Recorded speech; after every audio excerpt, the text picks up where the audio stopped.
3 winters. It was an El Nino year in SoCal. Tijuana, I was working in Tijuana at the time it got wiped out. My car was in an underground garage in the small office building, and I never saw the car again. It just filled with water. A person called me who I had never met before, and they asked, and they said, you know, they've got, this was in the spring then, in '93, it was probably February, and she called and said, you know, I heard you gave a presentation down in Tijuana about, it was about the NAFTA Accords and how they were on the fast track with the White House, how to import products and lower the duties and all that sort of stuff. So I gave a presentation down there that's some gringos as well as Mexicanos. And she called me and said, do you know how to get across the border? I said, oh yeah, with what? Well, with materials. Sure, why? Well, I want to have a drive for used building material to help the people who got wiped out in Tijuana. Thousands lost their homes, hundreds lost their lives in that flood. Well, most of them were undocumented. About a third of the population at that time in Tijuana is literally undocumented. They didn't have birth certificates. They were from the lower part of the country and were trying to come northward for work, especially with the building of the McKinney Torres for the NAFTA agreements. Anyway, so I said, yeah, what can I do to help? She said, well, help me organize this. It was a drive. So she had already gotten the city of San Diego together with the city of Tijuana, and the city gave us the parking lot that was known then as Jack Murphy Stadium to hold a drive for used building materials. And we did so on a middle of the month in April of '93 for 2 days, Saturday and Sunday. And during that time, she had already done a lot of background work. We actually raised over 400 tons of used material. Took a little over 21 tractor trailer loads to take it on into Mexico. And that was the biggest challenge, is trying to cross it, because the duties don't know it's a gift. It wasn't sold, we're not selling it. So we had to go to Mexico City to get approval. Couldn't do it at the border. Yeah. Anyway, that was the start. She called me in June, and that was the last time I had heard from her. And her name was Judy. And Judy called me in June. It was, and this is when I knew she was crazy. You know, I had my suspicions before. And she said, can we make a business out of this? And as I say, that's when I knew she was mixed up. And I didn't have anything. I'd already left what I was doing in Mexico, and I was casting around for something else to do. I looked at some stuff in China, and I said, no, let's sit down and write a business plan. So we did. We wrote a business plan that summer, and Thanksgiving weekend of '93 of that year, we had our first pickup. So that was, I went full-time, she went full-time at that time, I went full-time the following June or July. And as a nonprofit? Yeah. We ran the business plan. I couldn't even spell nonprofit. and I had no idea what they were. And so mine has always been a commercial business, and I've never been in government. So we wrote the business plan for a for-profit, but by the time we got to the end of it, I said, this isn't going to work.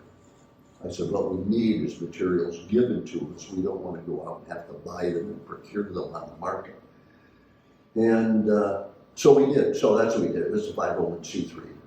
And then many years later, we just couldn't get enough traction in San Diego to my satisfaction. We moved to the Bay Area. Judy, who was also the co-founder, she's no longer with us, but she lives from the Bay Area, and she encouraged us to go up there. And sure enough, our first year, things just blossomed. We went up there in '99. We got a grant from an organization called stopwaste.org up there, and they gave us a grant, and that was it. We started up there. So that's the start of it. Yeah. Are you affiliated with Urban Ore? No, know them well. Okay. Know them well. They're a for-profit organization. Okay. Yeah. Or Urban Ore is one of the real early, and if not the earliest although they deal in everything, they were primarily used building material. They're in Oakland. The professor who founded it was at Cal, and he decided to, his name escapes me now. He's retired, but he and his wife built quite a business, and that was about almost 20 years before we started. Anyway, so yeah, we're connected with. They've got a new officer in their name of Wes. But anyway, it's a good start. Where we are today is we just took over another organization called Building Resources. If you Google them, they're in San Francisco. They're very similar to ours. They're a 501c3. They were given about almost an acre of property in the Port District to capture building materials, architectural stuff from San Francisco. And they had been mismanaged the last 10, 15 years. Really very, very important. So the city canceled their lease and put out an RFP to come in with a new operator in there. We won that RFP last year. We have now been in about a month. We've been involved in it. We called it Building Resources of San Francisco. We have two separate corporations, but it also is a 501c3. Our next move is to do something in San Jose because we want to kind of triangulate the Bay Area. That's a huge market. It's just incredible in size. Anyway, so that's our background. And 2 years ago, on our board is a gentleman by the name of Marcus Hopper. He is a senior manager with Ginsler, and he's on our board. And with his presence and our assistance in building, and I'll talk about that if anybody wants it, I can send you a copy. We wrote a book, quote unquote, on commercial deconstruction and salvage, and that I've got, is available. And anybody who wants that, make a note, and I'll certainly be happy to email it to you. Anyway, so that's a new and very, very challenging and much different than, we're not talking 15 doors in the residence, we're talking 300, that kind of thing. The numbers are just humongous. So Ted, if I just pivot for a moment, by way of introduction to what you're doing, if we could just go around the table really quick and say who we all are and what we're doing, just to give you a better sense I think it's better, of who much you're better talking idea, to. yeah. So if you would start, Hillary. So I'm Hillary Allen, an environmental specialist with the City of Santa Barbara.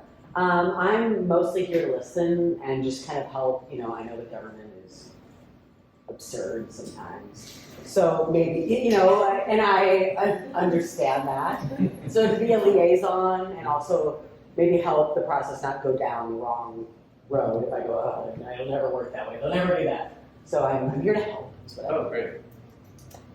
I'm Isabel Riva, and I'm an interior architect from Spain. I live here for 14 years, and I currently have a design and build company called the Design and Construction. I'm in the board of directors with Kirk at the SBCA, so we're trying to, in conjunction with the AIA, to assist and see what we can do with the other portion of the building community and how can bring the deconstruction process to the builders, make it more familiar to them, and perhaps doing some procedures with the agencies. Okay. My name is Mike Davis. I'm with Clear Construction, and I'm both project manager and business development manager. And we too are a design build firm here, we're right off of Garden Street here. And really, with our caliber of clients, we want to be able to offer green building techniques and also, advise clients when it would be a good idea for us to try to salvage as much as we can and just be a green building company as much as we can possibly be. We primarily focus in remodels, very, very high-end remodels. We do some new builds. We range from the LA and Malibu area down to Montecito. Yep. My name is Kurt Mueller. I run Action Energy, also part of Action Roofing. Went to UCSB, environmental studies major. Action roofing is one of Marburg's biggest clients. Not saying all those roofs that we tear off are reusable, but we have one of the largest bills from Marburg weekly. And I'm just interested because there's a lot of old buildings out here, but they have really good bones, right? The saying, oh, it's got good bones, but it just seems like we're just ripping the good bones and tossing them for kind of crummier bones, in my opinion. So yeah, I'm just interested to see the process. If there's a business or an opportunity here to bring that here, I just want to learn more about that and how we can help our clients, just educate the clients, like give them the option. Because if you don't give them the option, they're never gonna know. So. My name is Cash Upton. I work for Brighton Solar. Really here though with my AIA Committee on the Environment hat on. I'm on the board of the AIA, and then I'm also the president of the Central Coast Green Building Council. So I'm kind of here as a liaison to see how I can help facilitate pushing this along. I'm a big advocate for reuse. I think in our community, there's so many homes that are being remodeled that don't necessarily need to be gutted, but they are because people have money and they buy the houses. So let's use those materials because they're still good, right? So I think there's a really big market here for it. And I also think in the era of the climate crisis, there's money to be made, not just from selling the building materials, but there's definitely carbon credits somewhere in deconstruction. And those carbon credits can be valuable just like the materials can. So I think there's an interesting way to kind of leverage that. So thanks for coming here. Ellen Wildston, I'm an architect in town. As I mentioned earlier, kind of got this crazy idea talking to Isabel and some of my colleagues. So we're just, wanting as an architecture firm to come at the problem. I mean, I so appreciate the variety of people that we are here today, coming from the construction end of things. As an architect and focusing on multifamily housing, we're very interested in all things sustainable, but including how do we design things to be deconstructible as much as focusing on getting this policy in place. But I think we all need to come at it from our respective directions to make that a successful thing. And anyway, so I'm really excited to hear about that from you, Ted, and then all the pieces that it takes for this to be what we can do in town. So excited for the day. Hi everyone. I'm Hunter McGrath. I work with a local architect, Taye Architect. I manage his office and projects and help with the drafting and design. And I took Deconstruction Model literally today. That's why I'm dressed like this. Where's the hammers? I had my dirty shoes with holes in them. I thought we were doing something dirty, but so I was ready. But I'm excited to learn whatever you have to offer us today. I love it. I'm sure we can find something. Yeah, I'll take it. Big Or That's great, that's great. I'm sorry, your first name again? Hunter. Hunter. Hunter, it is. That's what I heard, but I had a question. Sorry, thank you. Well, thank you all for coming. I think everybody here has also received earlier, maybe a month ago, a workbook. We call it a workbook. That is not to insult your intelligence. It is written to a 7th grade education. But it was years ago, back in 2007, we started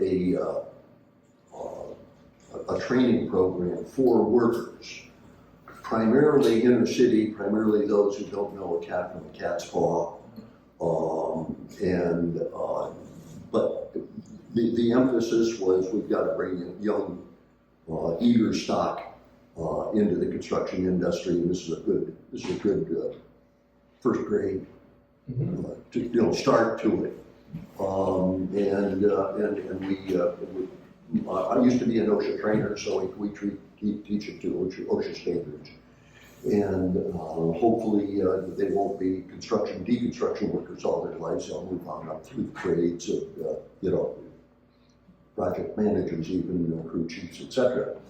So that was, we trained over 50 young adults in that, around the country, literally from coast to coast.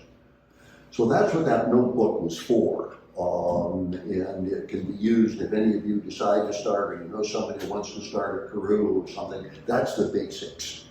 And it shows how to remove every kind of an element in the house, but it's one way. And there, as you well know, there's many ways to remove as well as install things. So it's, but it is a roadmap, and that's what we hope to do is bring more people into the construction trades, because we know the construction trades nationally are 25% behind on their work. You know, their employment, they're at 75% capacity based on already written contracts. You know, so it's tough out there in the construction field from a labor standpoint. So that's another division we have. It's what we call the consulting and training, and it started out as the training. And in that process, by the way, it's a 14-day course, and we literally take a building down. And usually we get someone that's in maybe a city-owned property that's been taken over, a foreclosure or something like that. And occasionally it could be someone's home that they're thinking of doing a major deconstruction on. But anyway, and then we also have the commercial division, and then we have the retail. We also used to be a deconstruction contractor, still hold the license. But several years ago, we got out of the business because we wound up competing with people we had already contractors we already trained, and that didn't seem quite fair to us or to them. So, and we didn't need it. The reason we got the license was because we couldn't get enough materials in the first couple of years of being in business. Dumpster diving, just when people having people just come and drop materials off just wasn't enough material flow to keep us alive. So we just became proactive on the supply chain.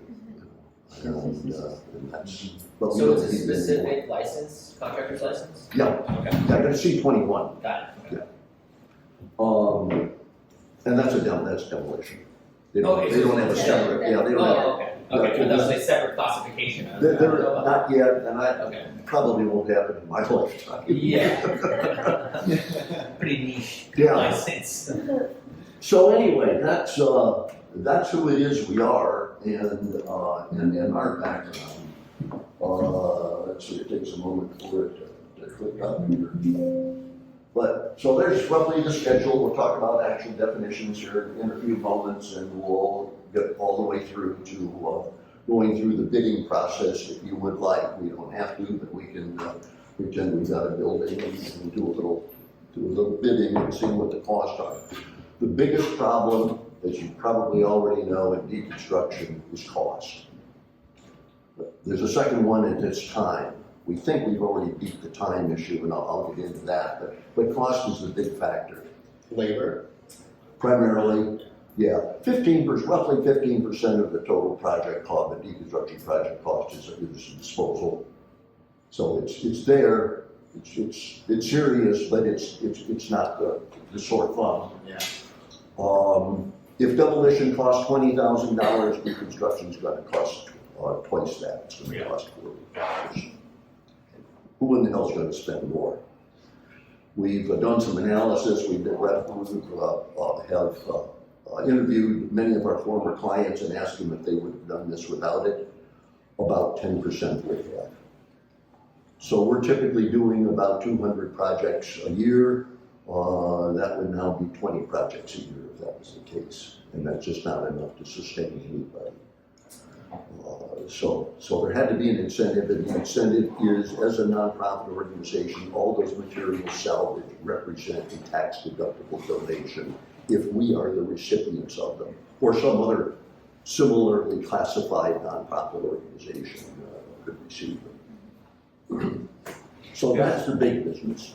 I'm sorry, is there a percentage of deconstruction materials that need to come from a property for it to be considered taxed, a deconstruction project? It's not a percentage, it's a dollar amount, and it's for any deductible donation.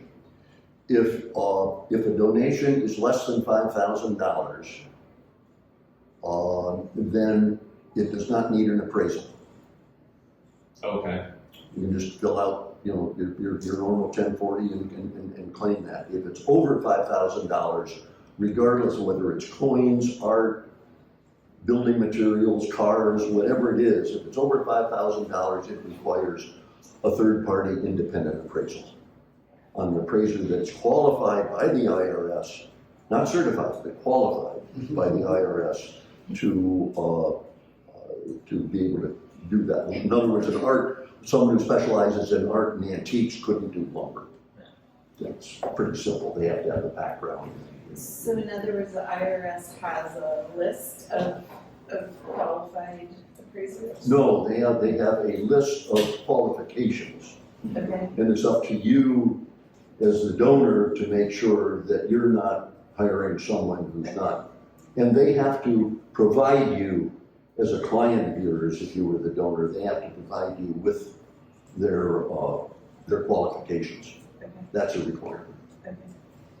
I'm guessing you have a list, because you've been doing it for a while. Do you have a list of contacts that? Believe for it or not, Yeah.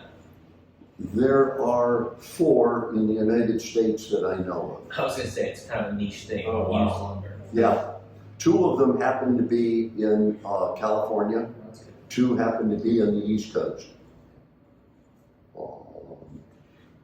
So, So we need to know who those 2 are. Or someone here needs to. Yeah, get that contact. Who's doing it? we were up to 7 at one time. In 2008, we were audited by the IRS. The IRS had a program, and that program was to investigate the deconstruction business and the donation values. They came in and they audited us, and it was fine. We got through the audit. Towards the end, he asked for a list and a discussion about our appraisers. We gave that to him, and we went down that list.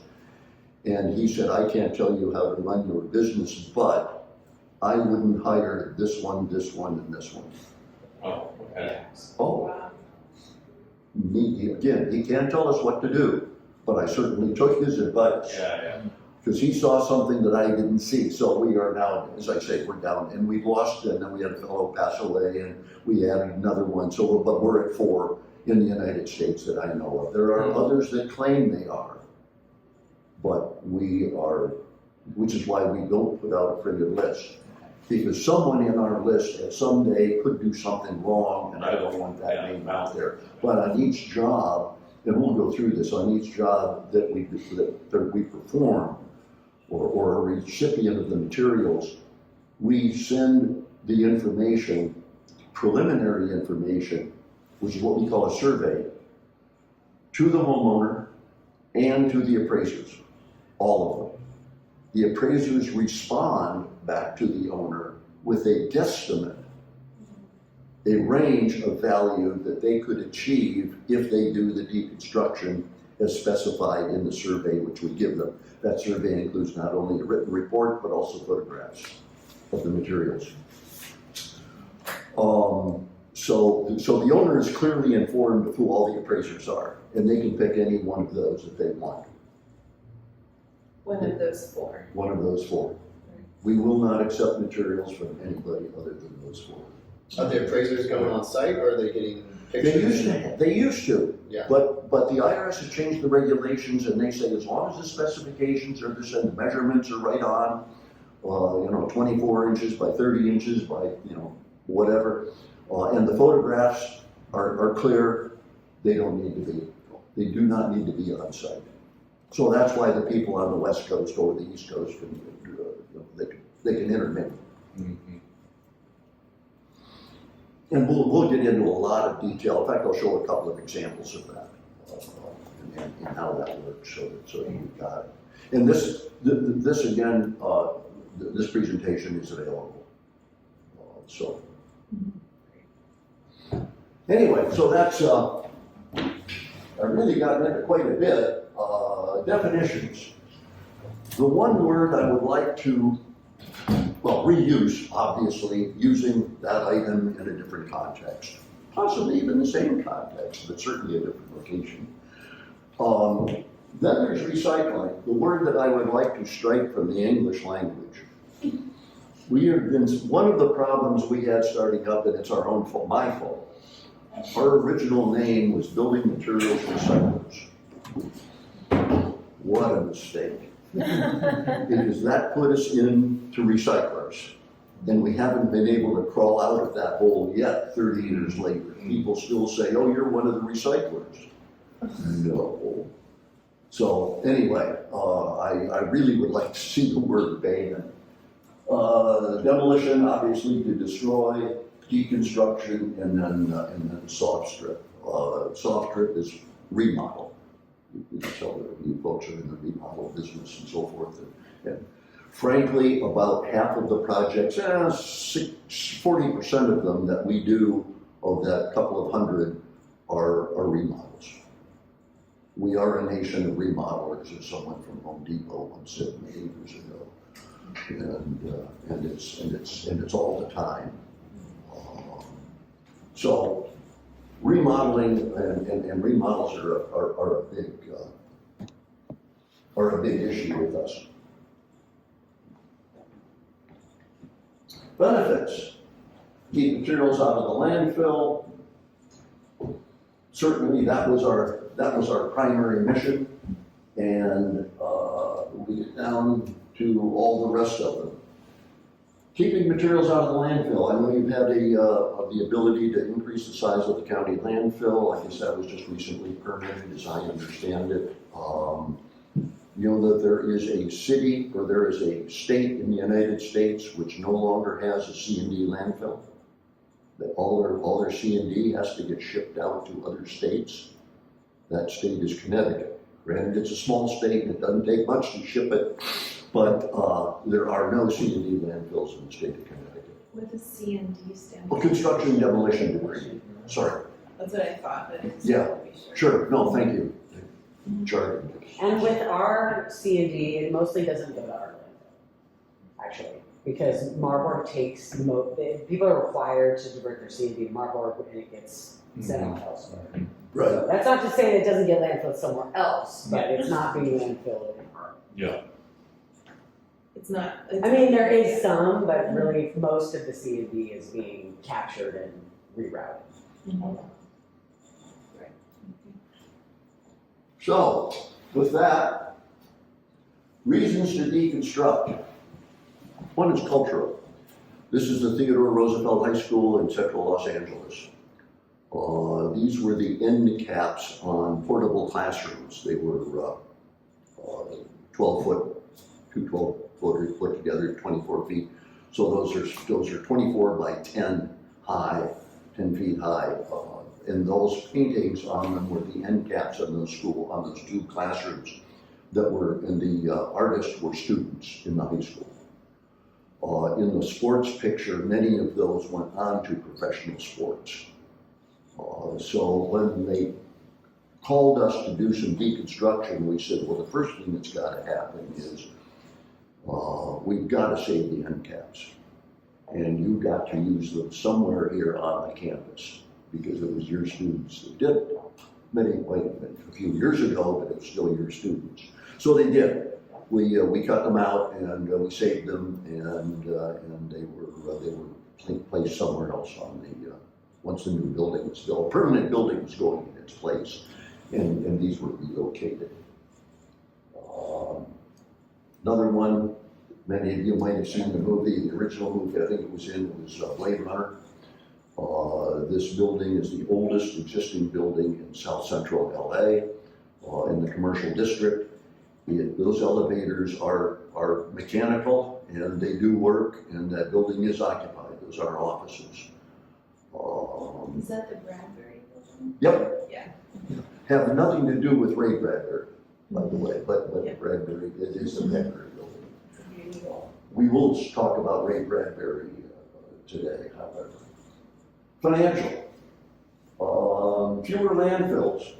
One of the problems with landfills is if it's city or community owned, not privately owned, that's taken out of the tax base. Even if it was agricultural, it was still generating taxes for the local community, but now that the government owns it, there is no tax on it. So one of the problems of landfills is it is financial. The other problem is we have never accounted for the closing costs.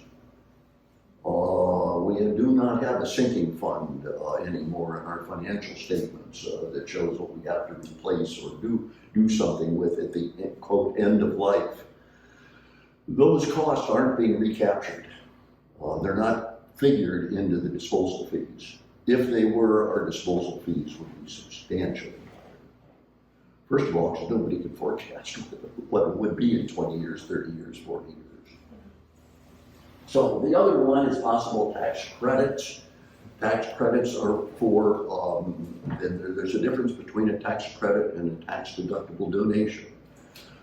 Tax credits are used on both a national and state level for historic structures. And we'll get into some numbers on that because they're pretty big. It could be up to 10%, even as high as 20% of the total project could be a tax credit, depending upon its size and who's doing it and so forth. And then the other one is the tax donation. This is the form that is filled out if the donation is higher than $5,000. It's called an IRS Form 8283. Has to be signed by the appraiser and by the receiving organization, whoever that is, like us, for instance. Ted? Yes, sir. Did the Inflation Reduction Act have anything that increased deconstruction credits or anything? No. Nothing recently?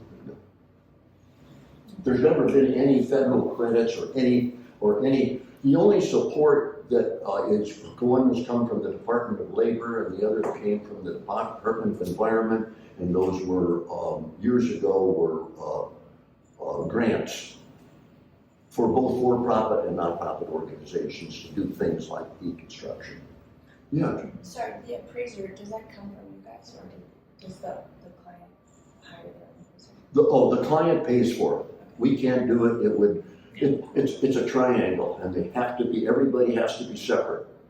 The top is the homeowner, down here is us, the donor, over here is the contractor, and somewhere out here on the floating apex is the appraiser. So it's, everybody has to be separate.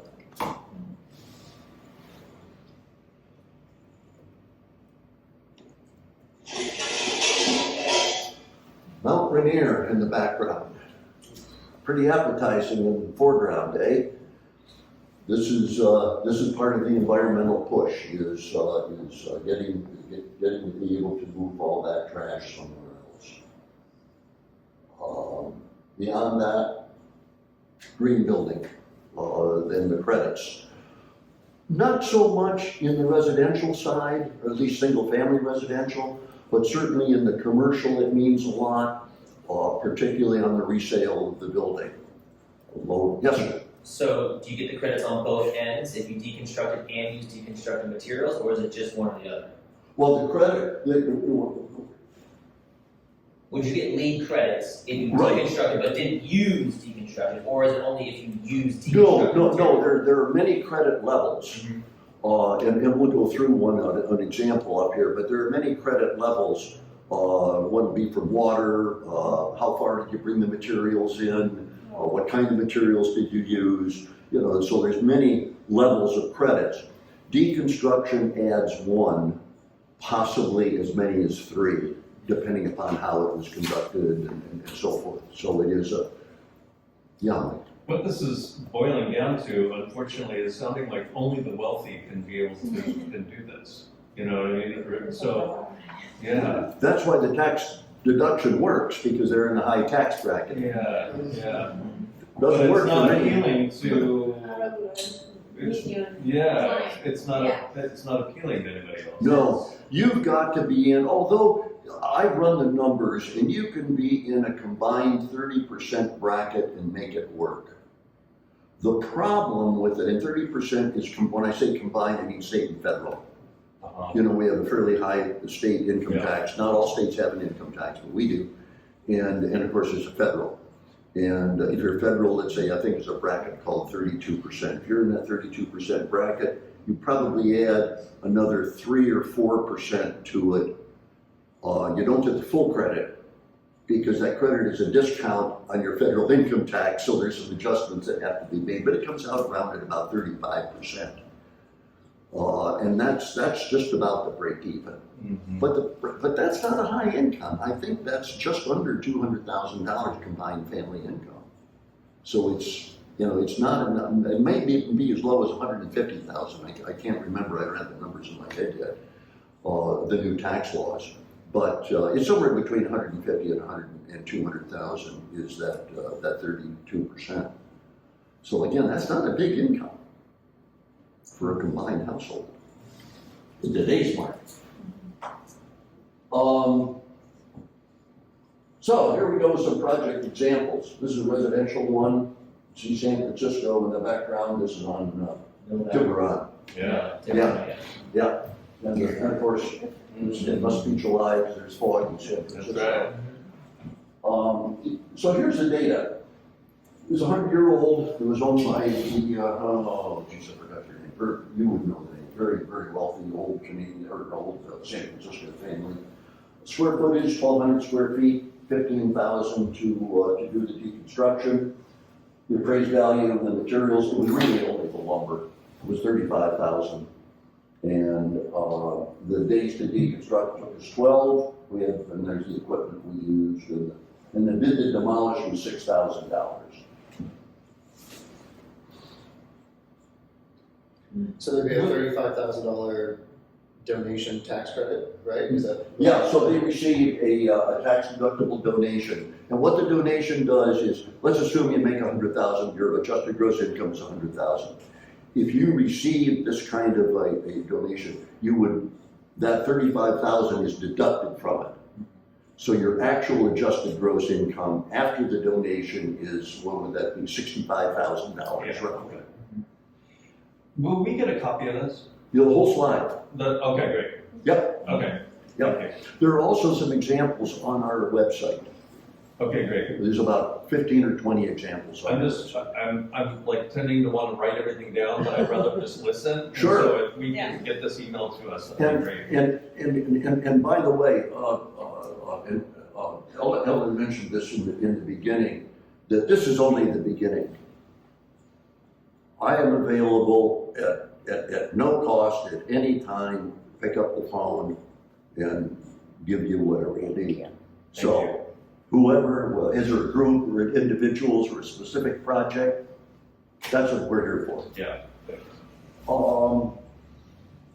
So, Ted, could you just sort of walk us through the math on this? I mean, just like, you know, like a pro forma, would given the numbers that you're giving here. I've got one. There's another slide that will do exactly that. Right, okay, perfect. Sure. Yeah. It's like, would someone actually do this? Yep. I can't tell. Yeah, and at the end, if you want to do it, that's what we'll do. We'll bid a project, then I'll switch contractor hat, put on a quote appraiser hat, which I'm not. And, but I've seen enough numbers that I pretty much know where the numbers fall. And we'll make a comparison and see if this will work for somebody. So we can do that at the end of the day. Commercial, this is, anybody who's a skier, this is North Star in Tahoe. Yeah. This was the old clock tower building, built I believe 1985. The whole thing was coming down, the white columns are concrete, the 30-inch concrete, and the building was literally hung off of it. So it was built on a 16 by 16 foot squares. And that's how the roof was structured, was built. That's how the second floor was built. So what we decided to do was, and this is 8 inches of insulation on the roof. And one of the first problems we encountered was we've got to spend almost 2 weeks manpower cleaning that roof off. Just to get down to it. We had our crew was 20 people. Not all of them could put 20 people on the roof, but the ones that were working on it. What we were able to do was got the engineer to approve putting a bobcat up there. And we put a bobcat up, we cut a hole in the roof, put a bobcat on the roof and cleaned it in a day. Wow. So that was one of the first, the other thing we did, and we'll get into this, the other thing we did As I said, this is hung off with hardware, it's hung off of the columns, and so is this floor.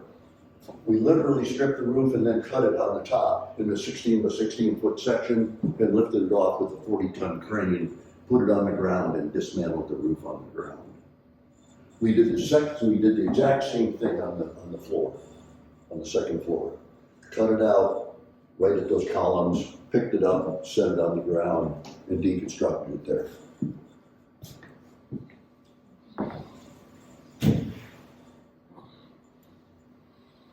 So our bid was $134,000. The cost for demo, not including the columns, was $100,000. So we weren't, and that's typical in larger buildings. There's more space, there aren't the smaller rooms, there aren't the smaller things you have to deal with. The bigger the building, typically the price per square foot comes down. And that's true in almost as well as building costs as well. We wound up with, we had 25 days, is all we had. That's all they gave us was 25 work days. And we had to get the heck out of there because they were going to start building. It was the largest resort development in the United States at that time. It was a $4 billion project. We were the first crew on the site. Why was there no appraised value of the materials? Could nothing be?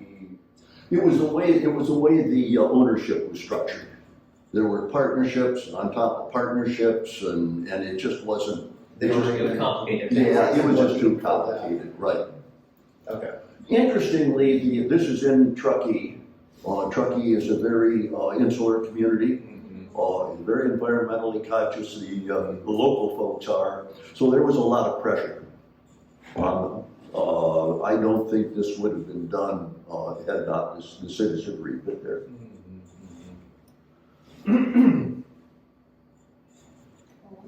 Anybody remember The Matrix?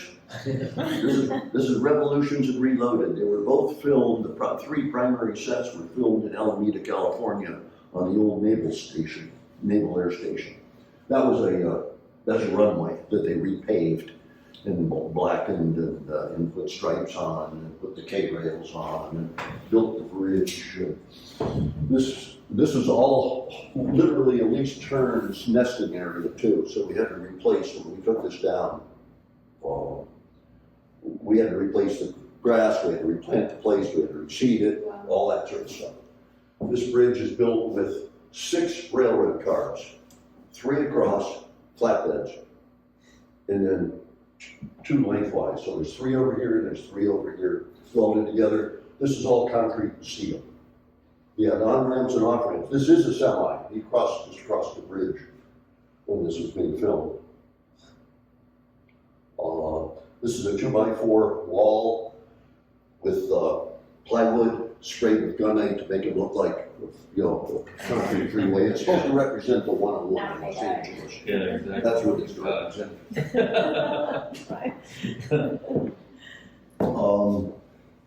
After many rounds, they hired us, and we didn't know why we had to go through so many rounds until the end of the process. We finally learned that this is the first time we had ever beat the demo contractor in price.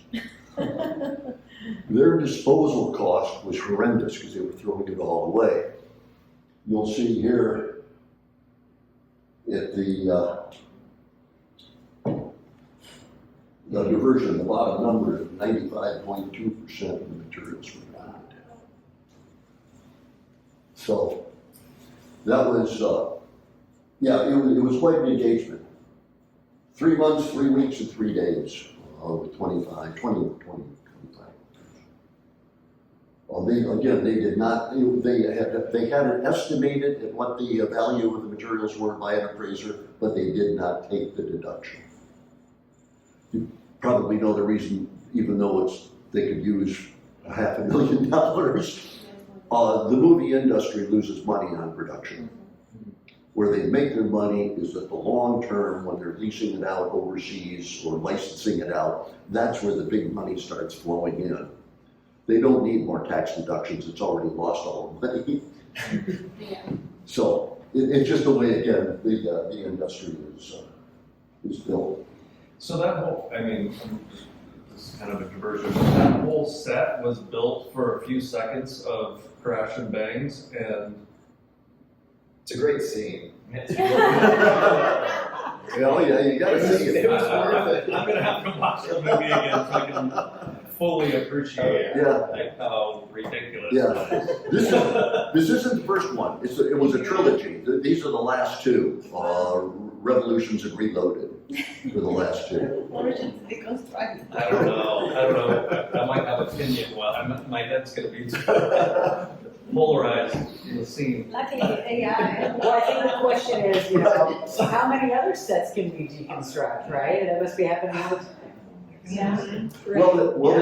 They had hired us, they saw how well it worked, and they said, okay, we're gonna hire you to do, the next one. The next one was the terminal.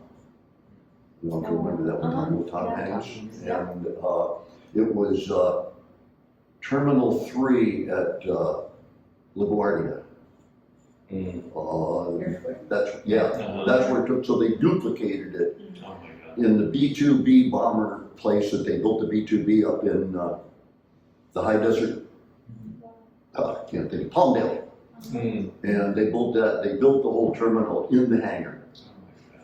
2 escalators, 4 elevators, Burger Kings and McDonald's and sit-down restaurants and, anyway. We bid the project, we were $20,000 higher and they wouldn't do it. And what We happened? never heard from them again. So much for the movie industry. So it all went into landfill? Oh, wow, because of $20,000. That's gross. That's ugly. Yeah. Wow. Okay, what else? I don't know what else represents energy, you know, but anyway. But and you'll hear me refer to this all the time. Embodied energy is really major. The Forest Products Laboratory, which is a division of the USDA, they're harbored at the University of Wisconsin in Madison. And they did a study over a 2-year period of which consumes more energy, virgin lumber or reused lumber. And they particularly looked at flooring because it had to be handled even more times as opposed to just a framing matter. And when they surveyed a bunch of us across the country. And we were one of them, and they wanted to know how far we had to drive, what the gas mileage was, or what kind of fuel did we use in our power tools, the electric or the generators, did we have generators, what kind of air conditioning or heating did we have in our distribution center, you know, at the warehouse, all those kinds of things. So all the energy that they could think of with their engineers working on it. And we were suspecting that we would probably come out about, maybe 3 times better with used flooring. It turned out to be between 11 and 13 times more energy savings. And it depended on the kind of What was flooring. that number again? 12 to 13, 11 to 13 times. If you want that study, again, I've got it, email me, I can certainly get it to you. It's pretty old now, it's almost 15 years old. But it was the first embodied energy study with any real serious, people working on it. So it was, it's a big number. So you'll hear me refer to that often, and that's why. Because, and in any structure, especially residential,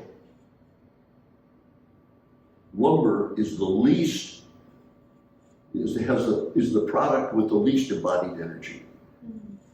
You want to see some big embodied energy, look at glass, look at concrete block, you'll see some just, like 10 times more. So again, when we're talking about the least element having that much of a difference, we start to thinking about all the others. Think about a dishwasher, and it's just extractive industry. So here's preserving resources, that's a lumber yard. This is the Green Jobs training. Our first training, this was literally our first training, it was the California Conservation Corps. Their objective in the, to have the students in there is they were building trails in state parks. Fire trails, they were also hired for fire control, not doing being the fire providers, but backup support. And they said, you know, the city or the county, excuse me, the state of California has even asked us to help remodel some of the buildings and even take them down. We don't know what we're doing. So they hired us, and this is one of their buildings that we're working on.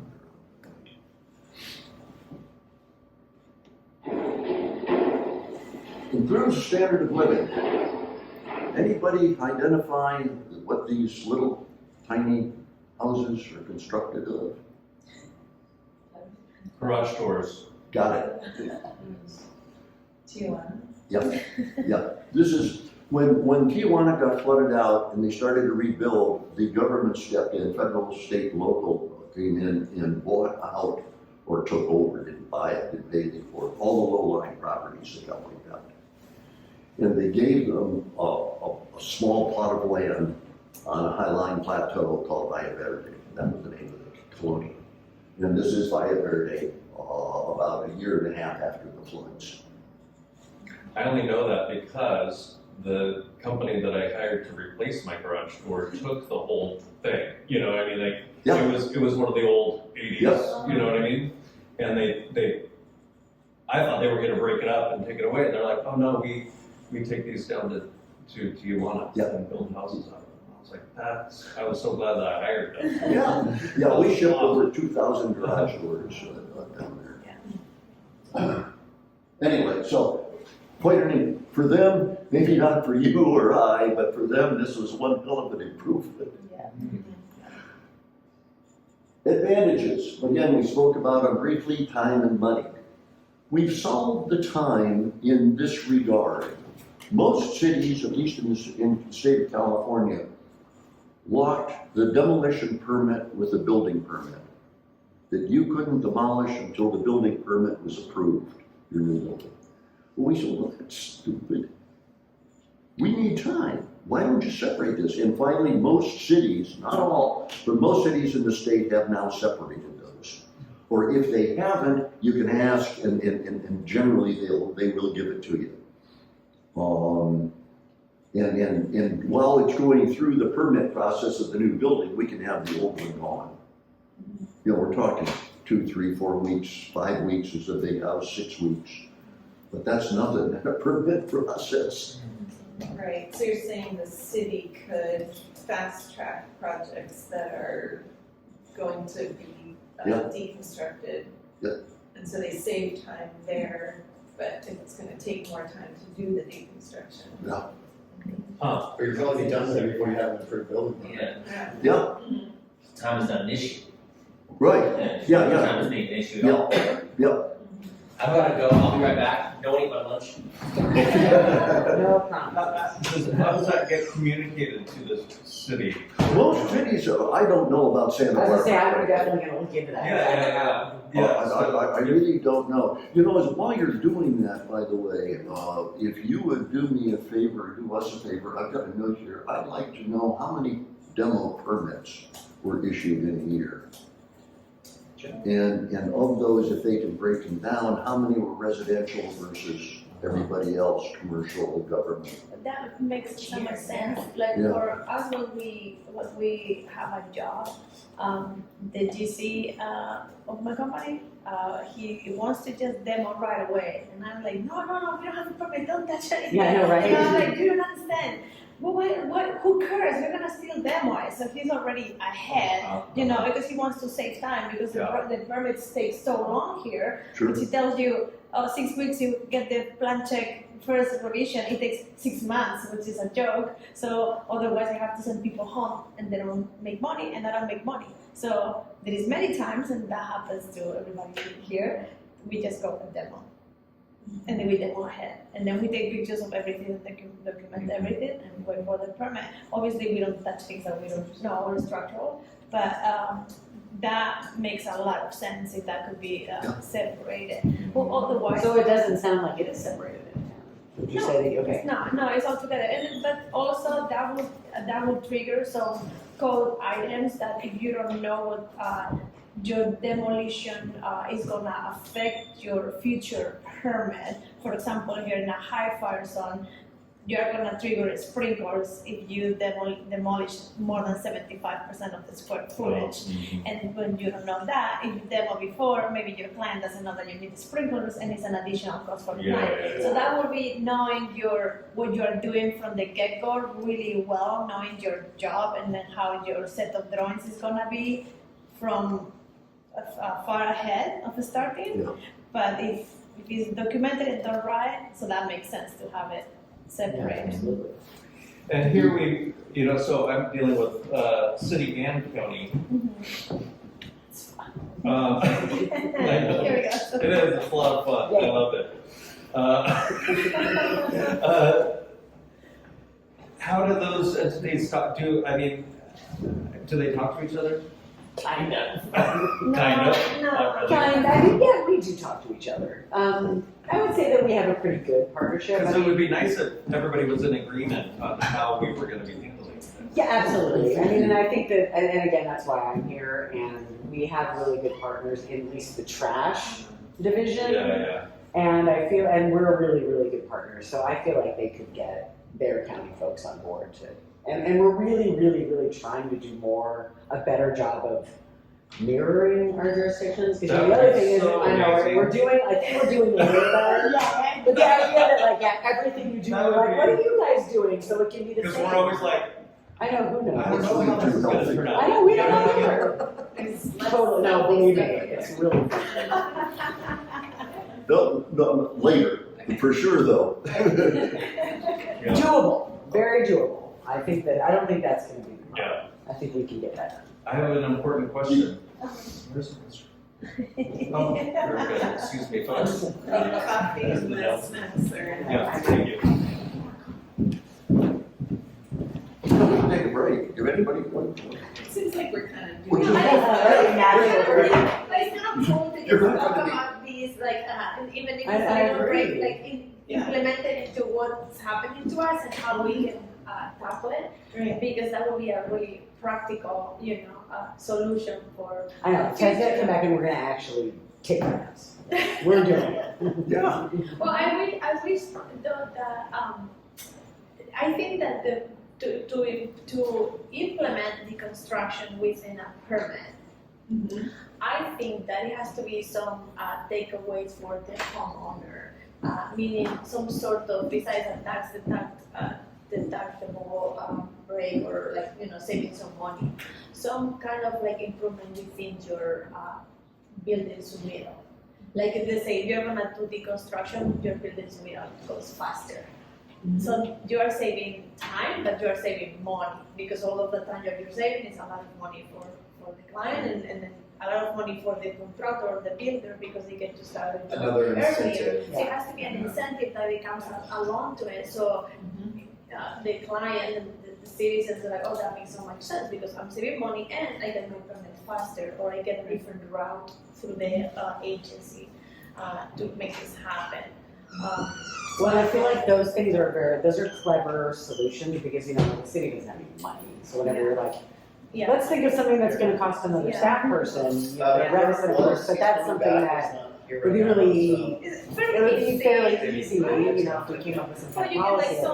sometimes do an environmental specialist or a lead or a green building folk on the county or the city, and then when you fill out your building submittal, it's like, are you doing the construction? Yes, click. Oh, great. This goes to this folks. Yeah, right, you get Right away. moved to the front of the So file. that would be awesome, and then you get your deconstruction demolition permit right away, so you can start demoing before you get your building permit, and that would be, oh my god, to me, I would deconstruct everything if I get the demo permit right away. Because the builder can start invoicing the client. That means that the process starts earlier, so you're producing, and your people is not stuck on the field. So you get the energy ongoing, because what happened right now, because we do design and building, you get to see how you speed, right? So you design everything, so the builders cannot do anything until the design is already done. And when you put the permit in the system, you submit it, nothing happens. So now you stop, right? And then you lose track until it comes back and you get plan check and then you go back and you get plan check and then you go back and you get your permit. But if you put it through and then you can do deconstruction, you're not going. And also, to the favor of the designer, when you deconstruct, sometimes you see things in the building that you need to know to keep finishing up your design that you cannot see until you demo. And that you're saving a lot of time by doing it at an early stage. So you don't have to design on your project and then now you demo like, oh, we didn't know this installation goes through here. We have these pipes and now you have to redesign and it's more time. So that will save so much if we would do it that way. Good point, good point. Very, Thanks. especially with these old houses that Yeah, we're I don't know working what you're getting. on. No, you know. Because not until it was like, And a lot oh, of times the lumber in some of the turn of the century, the 20s, they're not even using standard size lumber. yeah, I mean, it is giving you so much time ahead and deconstructing. You will see the structure of the building. If you have mold, if you have Okay. rotten structures, if you have knob tube, you have a fire hazard. So you know it from far ahead, so you can keep redesigning or developing, your, or being ahead of the first plan check revision. You already are making all of these modifications, so you don't have to do a revision of the permit when it's issued. Then it's gonna cost you more money later on.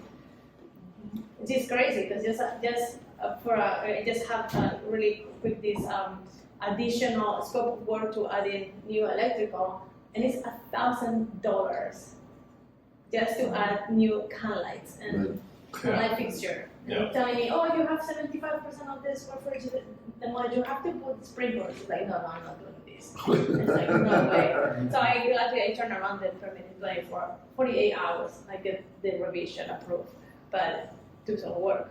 But, we do that ahead, that would be super helpful. There was, all the permitting and so forth is a reason why there are so many illegal buildings and illegal requirements. Well, that's one of the The things. county of Marin has on average, 80 houses are built per year in the county of Marin without permits. What? Yeah. New construction? New, I can't answer whether it's new or not, but, How can they get away with that? well, they They were having can't, some city they, employees. yeah, they can't catch them. Yeah, there's a lot, if you probably know about Marin, it's, No, I do, yeah. Very- I grew up in the Bay Area. okay, yeah. So, anyway, But still, yeah. That they're seems building a crazy. whole house. Yeah, you're really asking for. I know, right? Yeah. So, the financial benefits, we talked about this briefly, there's tax credits and there's tax deductible donations. Regarding the tax credits, these are federal. If it's not on the historic register listed, there is the ability to get up to 10% of the total project cost as a tax credit. However, if it's on the registry, you get 20% if your project is approved. Now, there's a lot of projects you're kind of competing for these dollars, but over the years, there's been an average of about 1,000 projects a year that have gotten the full 20% tax credit or tax credits. The interesting thing is, though, the next number, and that's each one has shown on average to bring in $4 billion of private money. So there's quite a leverage, the government getting a tax credit of what they are, but it brings in, because of that, outside money, outside capital coming in to continue the development and redevelopment of the area. A good example of that is Petco Park in San Diego. There was some historic credits that were there when they were saving some parts of the building. But it leveraged all that money to come in to build that park, which has been written up, I guess, and I'm not a baseball fan, but I guess it's been written up as one of the best baseball parks in the country. So anyway, there certainly is federal, and there are state, I do not know about California. It seems like deconstruction will be required for a historic demolition. Oh, yeah, that's a whole nother issue, but yes, you're absolutely, it is. Yeah. Yeah, there's some interesting things about deconstruction, and we'll get into that too. You know, one of the problems is you're taking, well, I'll show that. I'll not get ahead. So here we are getting into a little bit of what you were asking about, Ellen, and then I've got the next slide will get into even more detail. So here's some examples. This is the square footage of various, because people, when I found that we started to expand outside the state of California, I had people in Texas and Chicago saying, well, yeah, we know your values out there are crazy. So no, that's the land. You know, a HUD window is the same price in Prescott, Arizona as it is New York, as it is Los Angeles. You know, very little difference. So it's strictly the value of materials. And there you can see that it's roughly, only roughly, but roughly based on square footage. Some buildings maybe have a little more square footage, but don't have quite the donation. Oh, they probably wasn't as nice, you know, it wasn't as decked out as fun. And that San Diego one was, again, a softer, that was just a remodel. So, the next one, so here's an example. We're talking about a 2,000 square foot home, the bedrooms, you can read about it, all that. This is a standard American house. It's a 2,000 square, it's getting a little larger over the last couple of years. I think we're up to about 2,200 square feet on average now, but anyway. So with those specifications, here's what we come up with. Running 2 columns, deconstruction and demolition. Just dropping the house on the ground is $7 grand. Scraping it up and throwing it away is another $3,600. Total of roughly 10 grand. It's flat land, we're not worried about the contour and so forth. It's very easy to get to and get equipment in. Lowering the house, just, you know, deconstructing that is, how many? 4 times as much. Disposal, you know, wait a minute, disposal say, how can it be the same if we're saving the material? Well, it's very simple. In here is the labor it takes to hump the material out to the disposal because it wasn't done with an excavator and a claw. You know, so there's manpower built into this, and the dumpsters, as you well know from Harbor, are expensive. And we'll get into that this afternoon, how much they are in the local market. Appraisal cost has to be added in, roughly $2,000. It will go as low as $1,500. I've seen it go as high as $2,500, depending upon the quality of the house and the type of materials. So who in the heck in their right mind, you know, I said twice as much, it's 3.5 times as much. Well, the donation value turns out to be $92,000. That's what they're able to subtract from their adjusted gross income. We're assuming that it's a 38% tax bracket. That was combined state and federal. If we didn't have state income taxes, it obviously would be reduced by whatever the state income tax is.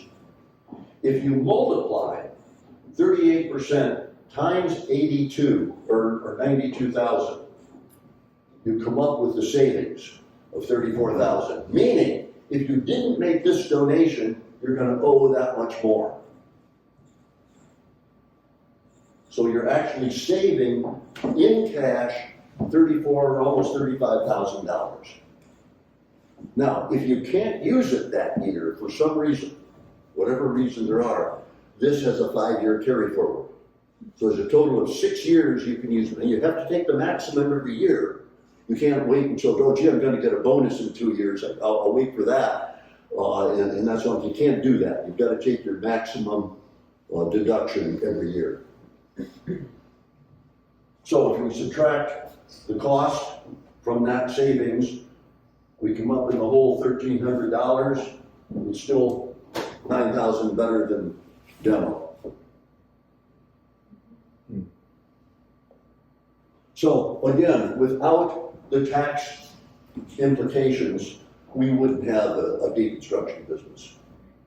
It'd just be non-existent. And is that durable? I mean, you know, things with taxes change all the time, like what's deductible, what isn't. Is this solid, like it's not gonna change? It's a good question. The first fear that jumped in our minds was back in 2004, when the government cracked down on automobile donations. Automobile donations were very much like this. Donating to, the big one, what's the big one on the radio, Cars for Kids or something like that, I think is the big one. Anyway, the government, so what was happening is the appraiser was appraising the value of the vehicle, but that's really not what it was selling for. And because the value might have been, an example was in the Wall Street Journal, the example was a late model Mercedes, reasonably late model, was like $15,000 was the donation value. The actual value that the car sold for was something like $1.98. I don't know whether it was that ridiculous or not, but they forgot the trucking fee. They got the storage fee while it was in the auctioneer's yard or the used car lot guy. The car lot took its rent off the top. The auctioneer got his piece of his 10 or 20% of the deal, and the nonprofit got the $1.94. So the tax law said, all you can take is what the car sells for. The final sales price of the car, that's, unless it doesn't sell for a year. If it doesn't sell for a year, the maximum you can take is $500. Period. I don't care whether it's a Mercedes or a whatever. So we were concerned about that the IRS might be looking at us, but we went through our 98 audit and didn't have a problem. We still don't see a problem. And we think one of the reasons is there are many faith-based organizations, probably much larger than the non-faith-based, or not faith, that really depend on donations of things as well as cash. And we think that's a pretty big lobby in Washington. I mean, that's what our CPA suspects anyway, that yes, we see this lasting. Besides which, if it doesn't, then we go to the EPA. And we say, okay, EPA, what are these guys doing over here in Congress? You know, you're working on all these efforts for, climate change and trash and recycling and all this little cash you're giving out, but now you're taking it away. So I don't think it'll happen in the short run. And Opinion only. is the reuse people then selling material or Yes. donating, mostly selling? Our main business now, our main business, which represents about probably 75% of our total revenue, is the sale of used material. The sale of used material has nothing to do with the appraisal. It's just like you're giving clothes to Goodwill, you're claiming $100 for the jacket, they sold it for 20. So the car thing, they aligned it. They Everything else understand, kind of- it is understandable, because we give stuff away as well. We work with a lot of nonprofits that we give them to in schools and that sort of thing.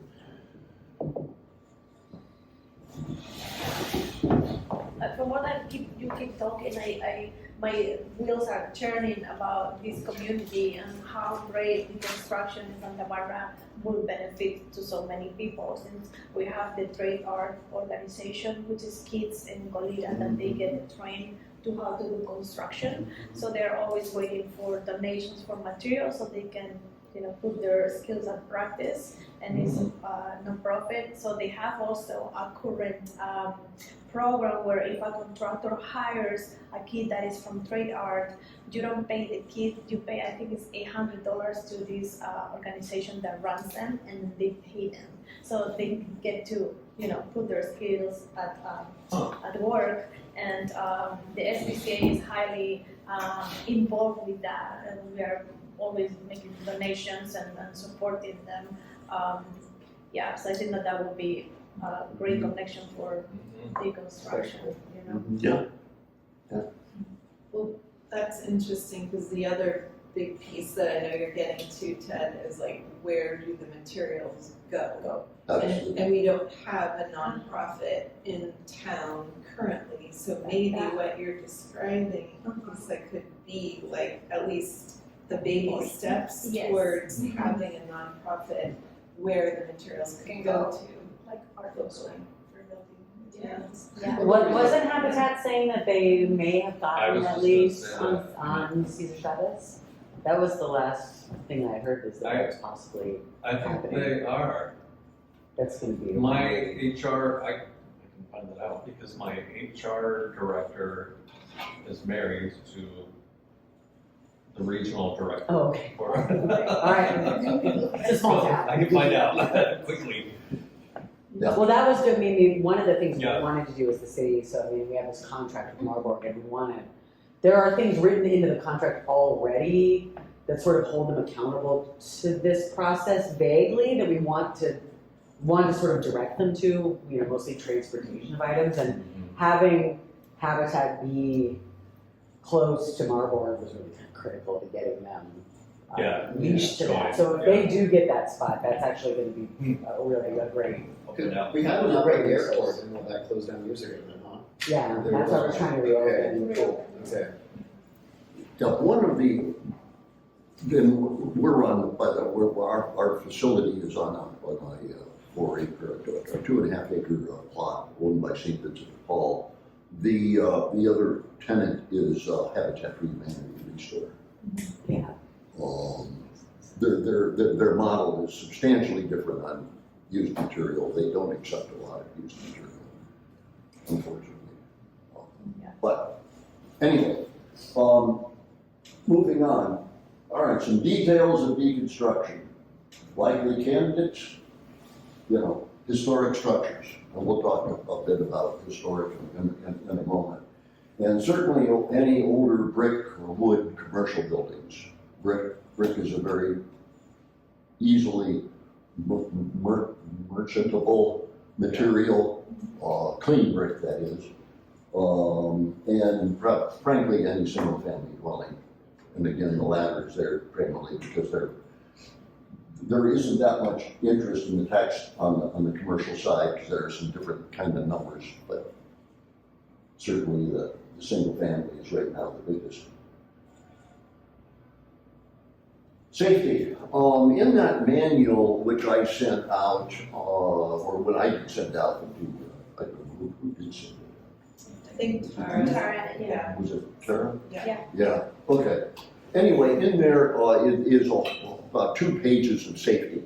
And first of all, there's a safety regulations about on the job site. Taking a building down is more dangerous than putting one up.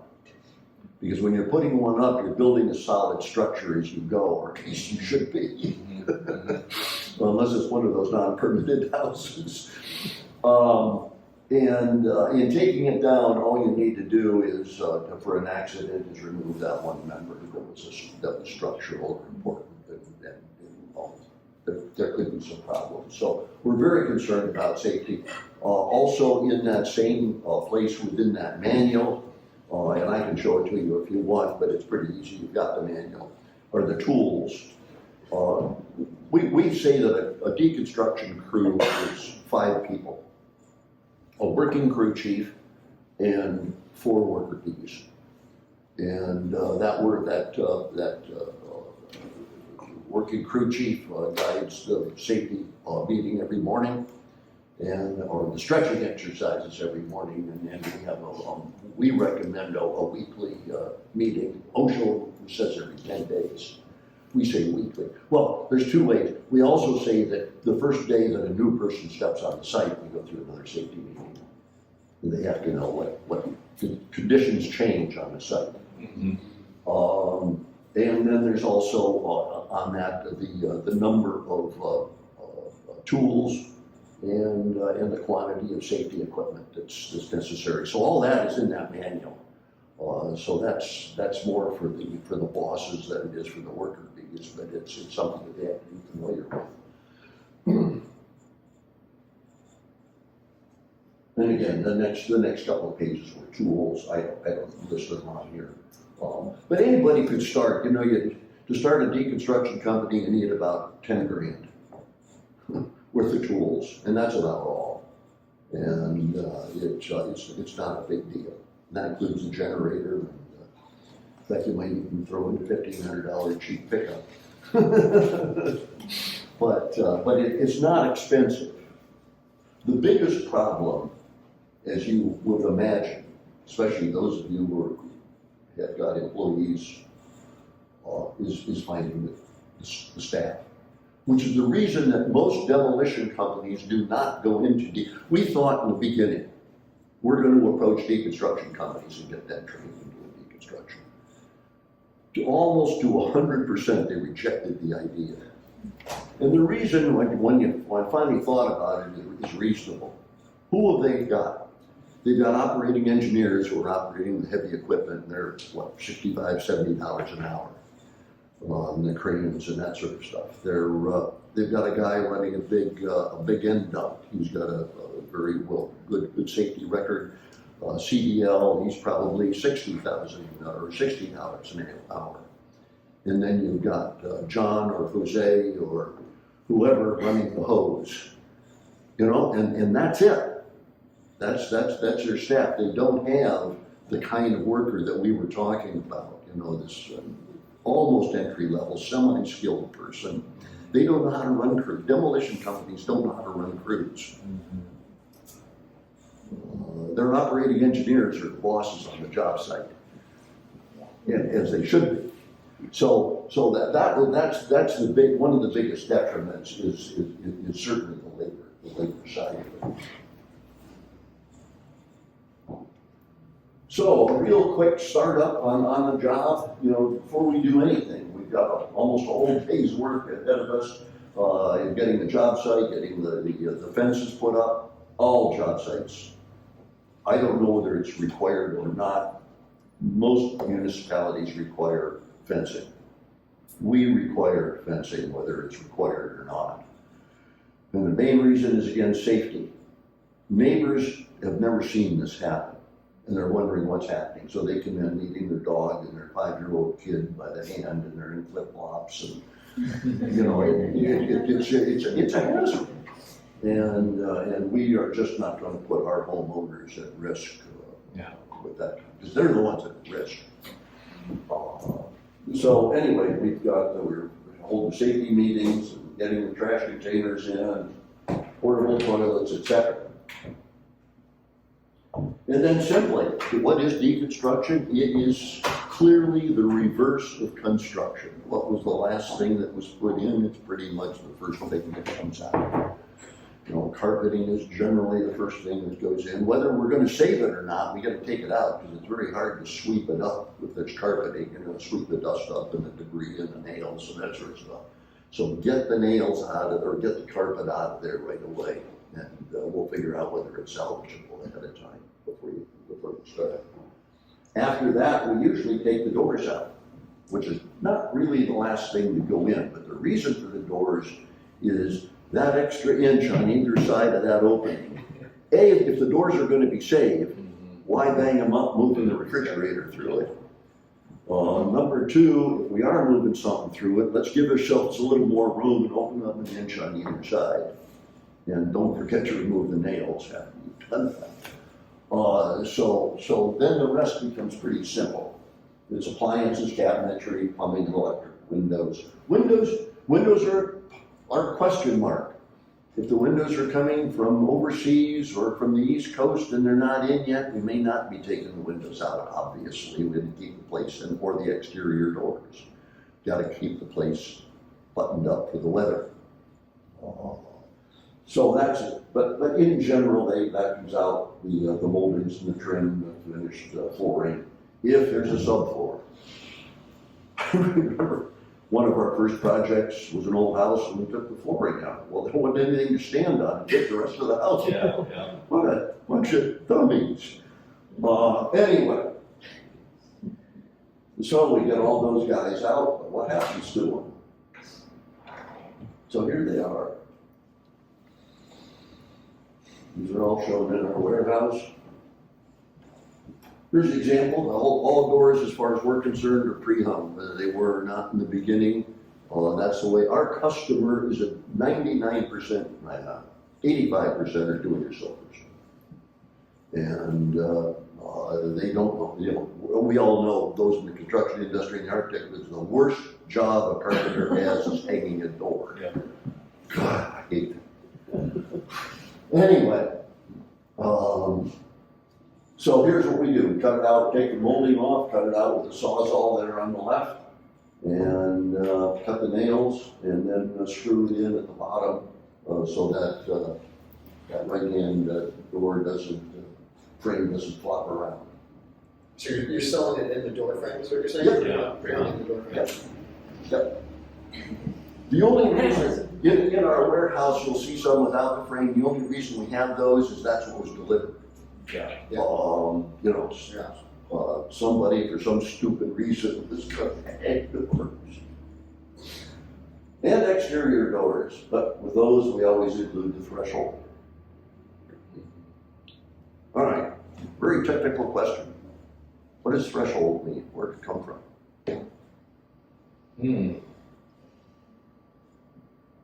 Old Latin? Latin? I don't know. I'm just joking. Oh, you're close though. Yeah.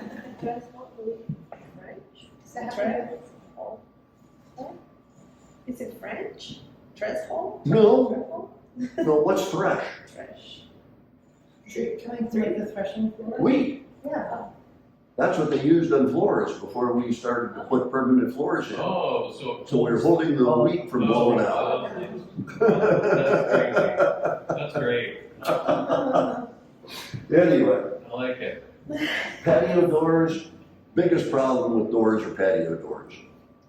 You have to take all the doors out, including the fixed panels, because that's where the screws are. And then once you get it out, you've got to put it back together, because the minute that frame bends, and it will, Yeah. you can't match a door with a frame or a frame with a door. They're a family. So they are a pain in the neck. Windows, cabinetry, note how we require cabinets coming in. Oh, that label you see on there is our inventory label. That's for the IRS purposes. Every item before it leaves the house has an inventory in the house. So we know what project it came from, where it And that's exactly the cabinetry that I'm always removing too. Circa 2000. Yeah, right. Yeah. And they have to be shrink wrapped. And all doors and drawers have to be put in. Yeah. Tuscany. The vanities, one of the things we try to do, again, because our customers are do-it-yourselfers, is we try to have everything as a whole. Just like we did with doors with a frame, we have a vanity with a sink, with a top, with the plumbing installed, because they don't know how to do that. And they can save a lot of time just buying the whole thing, if we can. Well, that makes it better than buying the stuff Yeah. at Home Depot, right? If Right. it's kind of pre-assembled, Yeah. it's Already done. Yeah, yeah, it's great. It has more You don't have to value. feed them too much Less to work. feed you with, you know. Yeah. and then we have hardwood flooring. The one on the upper left is not particularly beneficial. We can't get parquet up because it's always, as you probably know, heated down. We'll get to that in a moment. We might take the register, we could take the floor, we will not take the cap.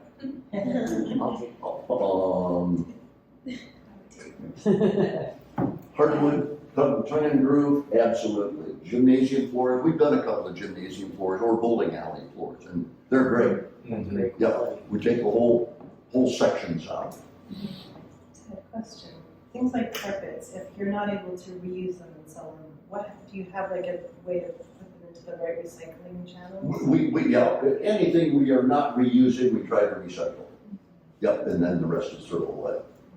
Do carpets actually get recycled? Some do and some don't. Sort of. They do a lot of with the carpet, like it's a lot of like the repurposing where they use it for like shred it up and use it for Grind sort it of, and- yeah. So it's not made, sometimes it's made into a lower level product is my understanding. Yeah. But then it is kept out of the Well, I was thinking landfills. like, how much carpet? I know, how could you ever Well- find enough stuff to make that? The main carpet that we salvage is commercial. The carpet tile. Oh, sure. It's number one, it's not put down very well. Yeah. Just Yeah, lightly holding itself. yeah. And number two, people like to carpet their garage, or they have a basement. Well, they have basements in California, but anyway, the various reasons. But we go through about a semi-load of carpet tile a year. Oh, wow, okay. I mean, you guys are all blowing my mind because I can barely afford to pay my mortgage. Yeah. I'm not fixing Oh, yeah. anything Oh, up, no, right? yeah. I'm like, you don't really do this much remodels. Yeah. So there's some flooring coming in on a pallet, unitized. Kind of the small together, the medium together, and the long together, you know, it's a variable. And then we gotta load them. Loading is like a moving van. We are moving furniture, basically. It's cabinets or furniture. Appliances, things can get scratched, windows can get damaged. So there is a science to it, and we require it to be done. So, for instance, like items are together. If you're bringing in a cabinet, bring them all in, because our customers are buying the whole set. We're not gonna wait 6 months for the last one to come in. Yeah. So, anyway, so there's also, we put windows in first, the doors covering the windows on the sides so they don't get broken, cabinets in the center, packed light, tightly, et cetera, et cetera. And the bathtub in the rear. Get that with forward. Framing lumber. Again, absolutely the reverse. The roofing, the sheathing, rafters, you know, et cetera. Where's this siding? Siding, 4x4. The reason I say that is, and you see it up here, 3-story Victorian. We're working on our first 3-story Victorian. The guy next door wanted to buy all the siding, so we took it all off for him. And I'm up in the attic area on the 3rd floor, and I can feel, and there's no wind. I can feel the building moving, because the siding is what provided the shear 100 years ago. So that's why we say 4x4. Wow. That was smart of him to buy that, though. That's old growth redwood. Oh, yeah, Yeah, yeah. it's good stuff. So anyway, there's a roofing tile. Now, the one in the upper left we save, and we'll get into that in a moment. The one in the upper right we certainly save, and we don't get a lot of it here, but back east they do, and that's the slate. But the tile, obviously, we're in Santa Barbara. It's tile central, but it's only the C shape, and it's typically only the concrete or the clay. Don't take the S shape or flat, which is really unusual, but we will save the flat. Why not the S shape? People just don't want it. Yeah, it's just a matter of our customer demand. We've taken in too many loads, and we've had, after a year or two, dispose of. Here's how we bring roofing tile in. There's a plywood, there's 2 stacked together, standing straight up. There's plywood in between those 2 layers. And I then, certainly prefer those old patina tiles over the new ones. yeah, They're cooler. yeah. Well, a lot of roofing companies purposely pre-age them. Oh, really? Yeah, Because it does, you don't like how it looks when it's You all put patina. buttermilk on them Uh-huh, and yeah. leave Yeah. them out, They so throw they it. would get kind Yeah. of They rocky rot, yeah. and weird looking, and then they're That's perfect. cool. How were tiles originally made? You know, the mold was? I think I do. Yep. That's right. Really? Yep. Yeah, that's why they're narrow at the end and a little bit wider. And they take a wire Genius. to cut it, you know? Yeah, you can really tell the original tile, because when you turn them over, you'll see the grooves of the skin or the hair.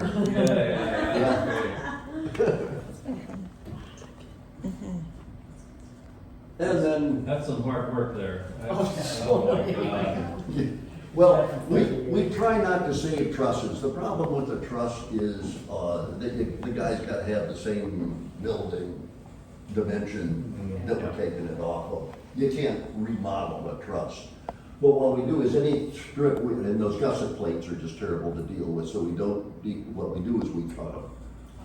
We cut them up the head of the gusset and throw the gusset portion away that's stamped into the wood. It's just too terrible to take off. It's like joist hangers. There's no reason to take a joist hanger off. We're only talking a couple of inches. You cut it at the joist hanger.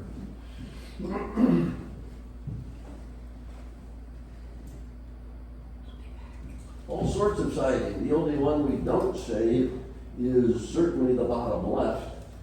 Though I do know some organizations have, but it is tough. The one on the top right is also difficult because it so often splits. That's what we call a straight edge or a straight, where it's, there is no gap or anything. And that's where it's nailed. And it usually breaks right there, no matter how carefully you knock it off. But the way to do it is strip the inside of the wall and then get in with a block, a 2x4 block and a mallet and tap them out. It's the best way to start, but you'll still lose plenty of them. Yeah. It seems like some of the stuff you don't take, like artists might be interested in, or, maybe not produced in a building, but in the market.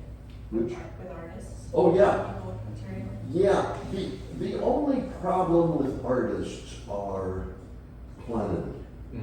They buy in quantity. Yeah, the only thing we usually save looking at the artist as a customer are single glazed wood windows,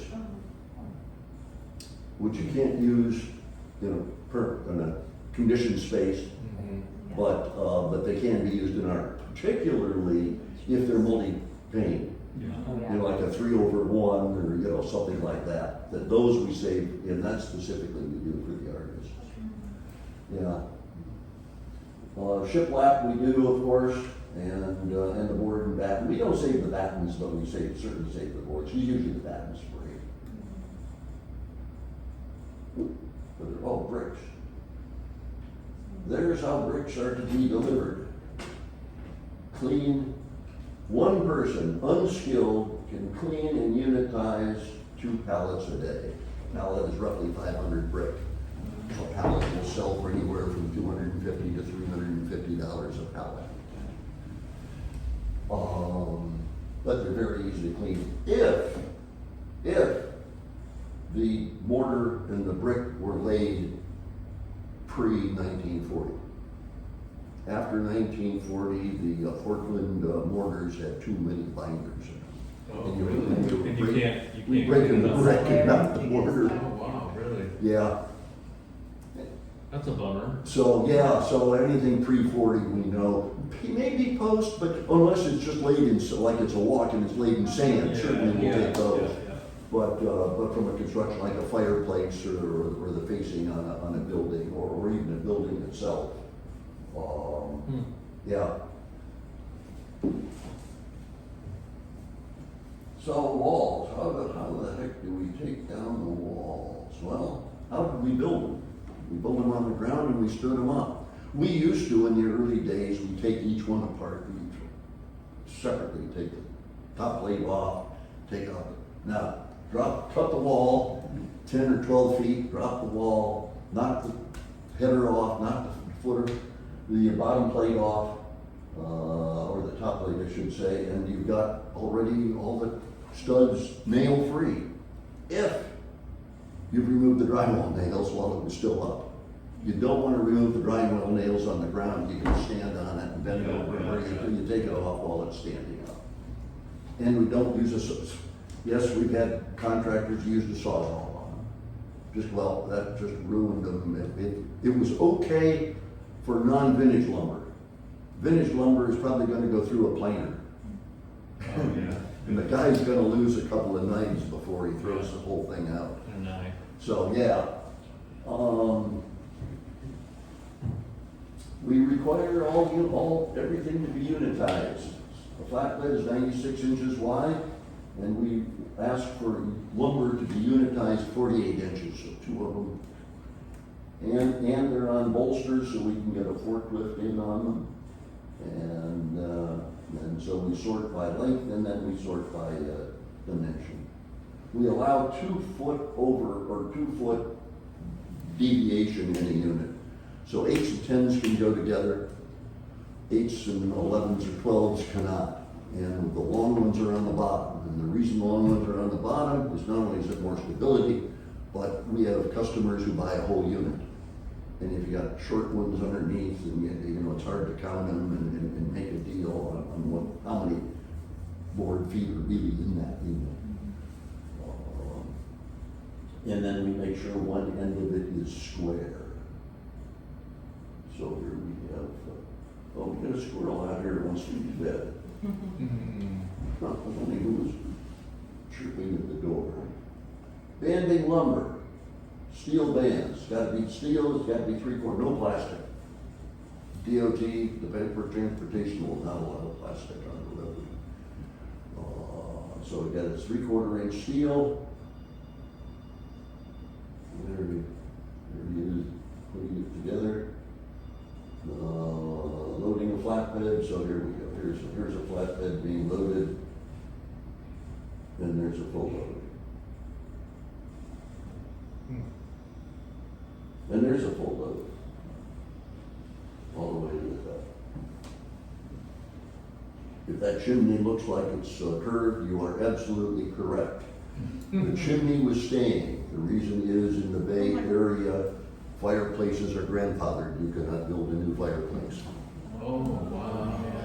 Or at least a usable fireplace, let's put it that way. Was it secured or is it literally? No, we had just finished the job and I got on, I saw that and I got on the phone to the contractor and said, George, you better get out here and brace this dude. Yeah. Because if I'm one of the kids in the city, I would I'm gonna throw a push it. rope over the top of it and drive away with my Exactly. pickup. Yeah. Just for It'd excitement. be a lot of fun to watch that go down.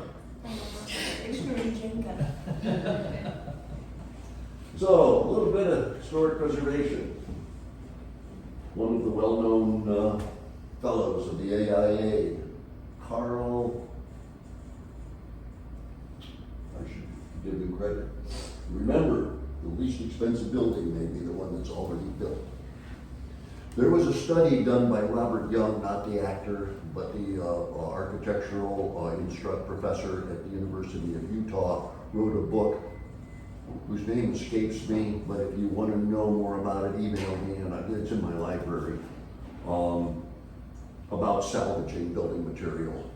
And what he has shown, the calculations, buildings built prior to 1920 are more energy efficient than any building built after that until 1993. And it was only in 93 that we met the 1920 numbers, and it wasn't until after that that we got better at it. So, Elefante, that's what Carl Elefante is the AIA fellow who very well known for his old house stuff. But anyway, this fellow Robert Young did a great book on that, and he also in that book, which is also where I got the idea of looking at and making calculations on embodied energy, because he goes through the embodied energy of the materials. They started to compete against each other. They drove the price down to be equal with demolition, and 6 of the 11 went out of business. They went broke. Anyway, so that, and they did not measure or know where the materials went. They said you had to do it. There was no oversight. So we don't know that it happened. They don't know that it happened or not. So that was a shame, but they were first, and I take my hat off to them that got people. So I think the next one that cropped up was Milwaukee. Milwaukee said, okay, we're going to do everything 1919 and before. I'm not sure what their thinking was on that. I don't have the detail on it. But after a year, they had to pull it because they couldn't find a contractor or a place to take the material. So they scrapped the ordinance. A year later, they brought it back because they found a guy who could do the deconstruction. Well, they forgot the other half of it. Where does it go? He got halfway through the project and he screwed it with a bunch of stuff up and they fired him anyway. And they took the ordinance again. They rescinded the ordinance. So I don't know where it stands. These ordinances were created without somebody thinking it through of where this Oh, stuff yeah. goes. Yeah, it's, That's not unusual. I can see it happening in California. I couldn't see it happening in the Midwest. So was it on the deconstruction company to somehow sell it, or?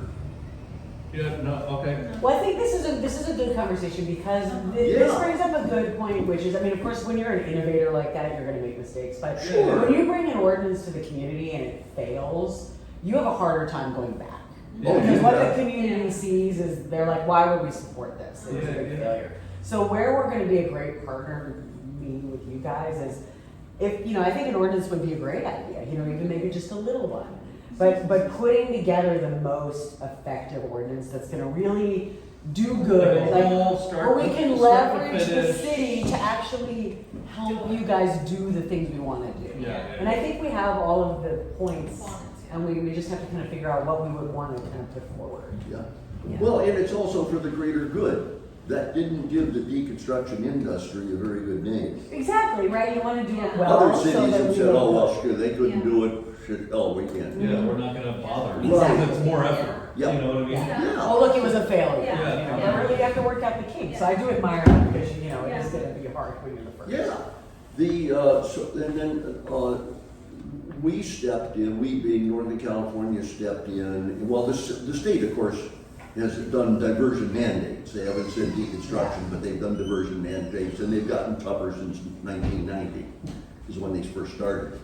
Was it 25%, I think, in 1990, it was 1995, it was 50%, or anyway, numbers much larger now.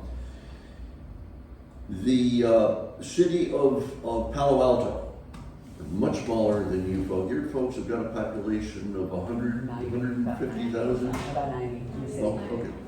100,000 round number. Theirs is somewhere around 50,000. So it's half, maybe even smaller. Their ordinance said it was in 2 stages. I think, yeah. The first one was you have to have a survey done. And we agreed to do the surveys at no cost. And that way, we didn't have to go out and compete on an RFP with somebody, we're giving it away. And number 2, it gave us first access to materials which might be coming off, and the introduction to the homeowners and the contractors. So and to me, it was a no-brainer. So what we did is we created the survey form, and it's a 5-page form, which is quantity only. How many solid core doors, how many panel doors, how many sliding doors, that sort of stuff. And then photographs. And we got our appraisers to buy in that they would provide at no cost that estimate. Wow. But an estimate, just a range. 20 to 30,000, 50 to 60,000. An estimate of those materials? Yeah. Okay, Yeah, yeah. because we would send that data to those appraisers, and they would respond back. Oh, okay. Because what they decided, incorrectly so, was if we can show people there's an economic win at the end, why not do it? So that's what they wanted to do. So that went on for a year, maybe 18 months. And then they came in with a full ordinance that said there wasn't a second step. But it was demolitions only, it had nothing to do with remodels. If you are going to deconstruct fully, you can't demo, you've got to deconstruct.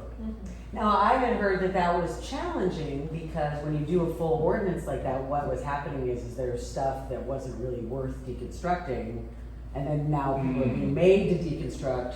So having such a stringent ordinance was actually kind of a. I don't know if that's true. Well, that's what was said. Okay. But that's not what was true. Okay, we'll see that. Again, we were hired, came in, and we were the only place that the materials could go to. The reason for that is we were the biggest at that time. Since that time, the 3 habitats have gone out of business. There's only 1 left. And there isn't any other nonprofit left, except for that one in the city that was already in trouble that we've since taken over.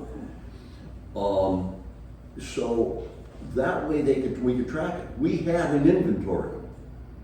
So we only put on the survey what we would accept in our store for reuse, not recycle.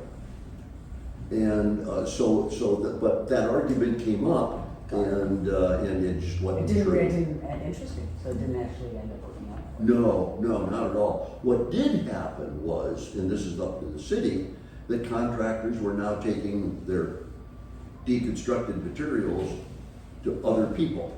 They wouldn't, even though it said to us, they weren't taking it to us. Oh, yeah. And so it wasn't getting tracked. And so that created a headache for the city. Then we told the city, you gotta be careful because there's some bad appraisers out there who are giving some bad numbers. Then the city turns around and uses the argument, well, that's not our problem, that's not our problem. We're not police. Wait a minute, you are a police because you told people what they had to do. Yeah.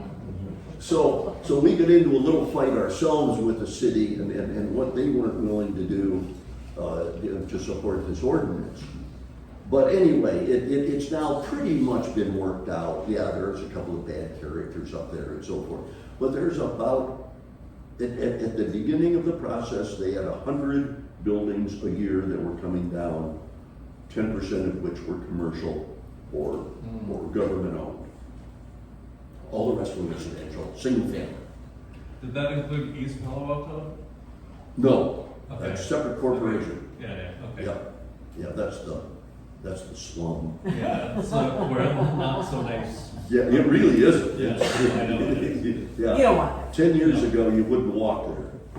It's gotten better. Anyway, but no, it did not include. What we found was the first year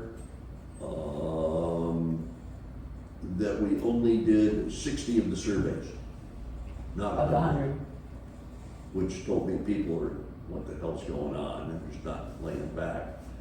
The next year, when now it's in full bore, they did about 60.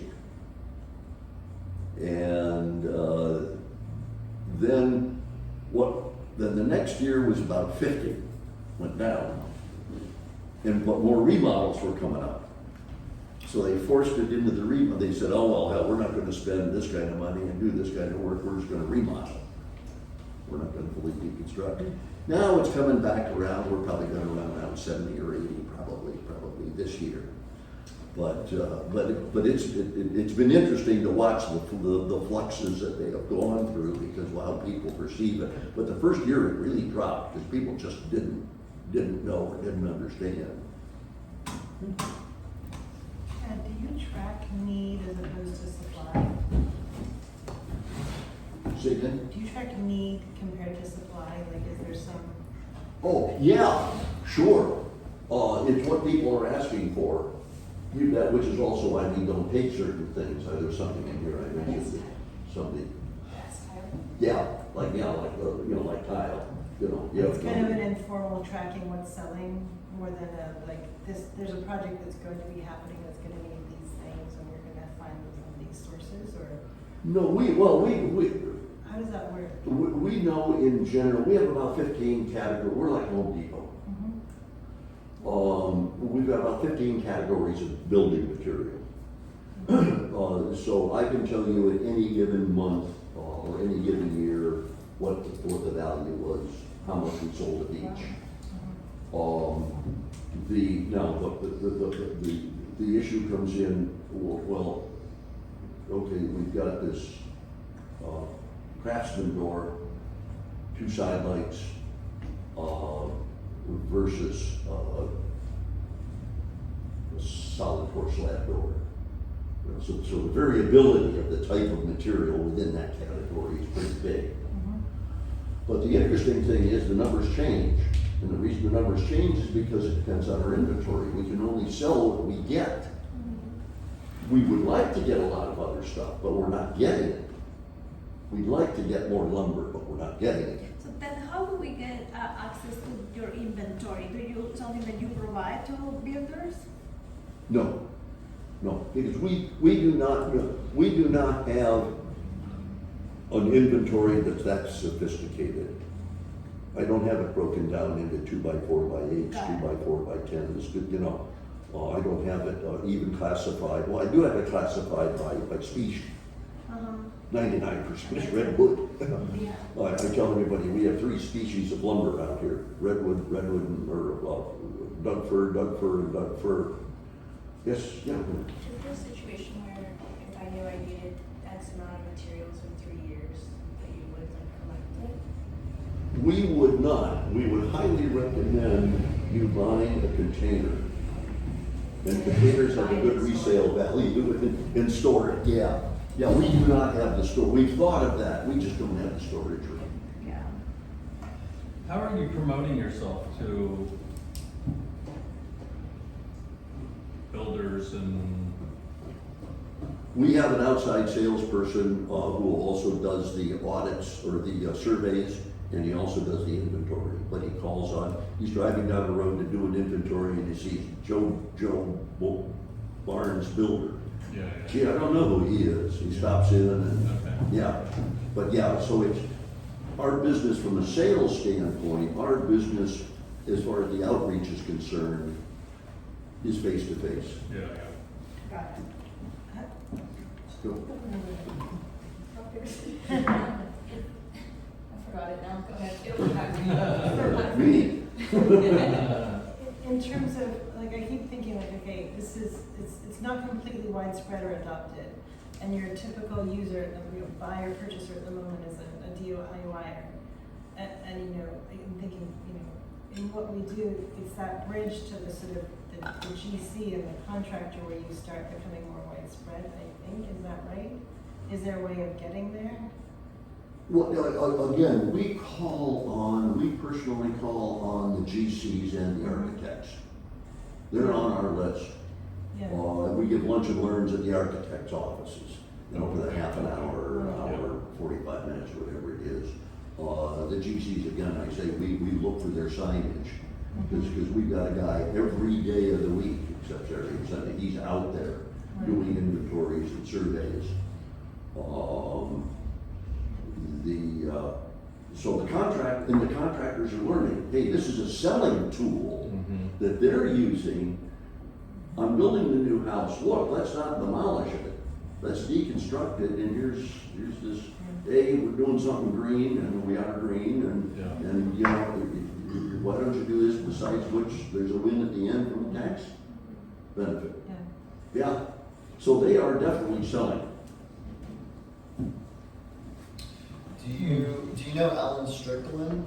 She's creating Go Green as like an app to show embodied carbon and energy of building materials. I've heard of her. No, I do not know who she is, but yeah, as soon as you said that last word, the energy, yes. She's a local, she's on our board now with the Green Building Council.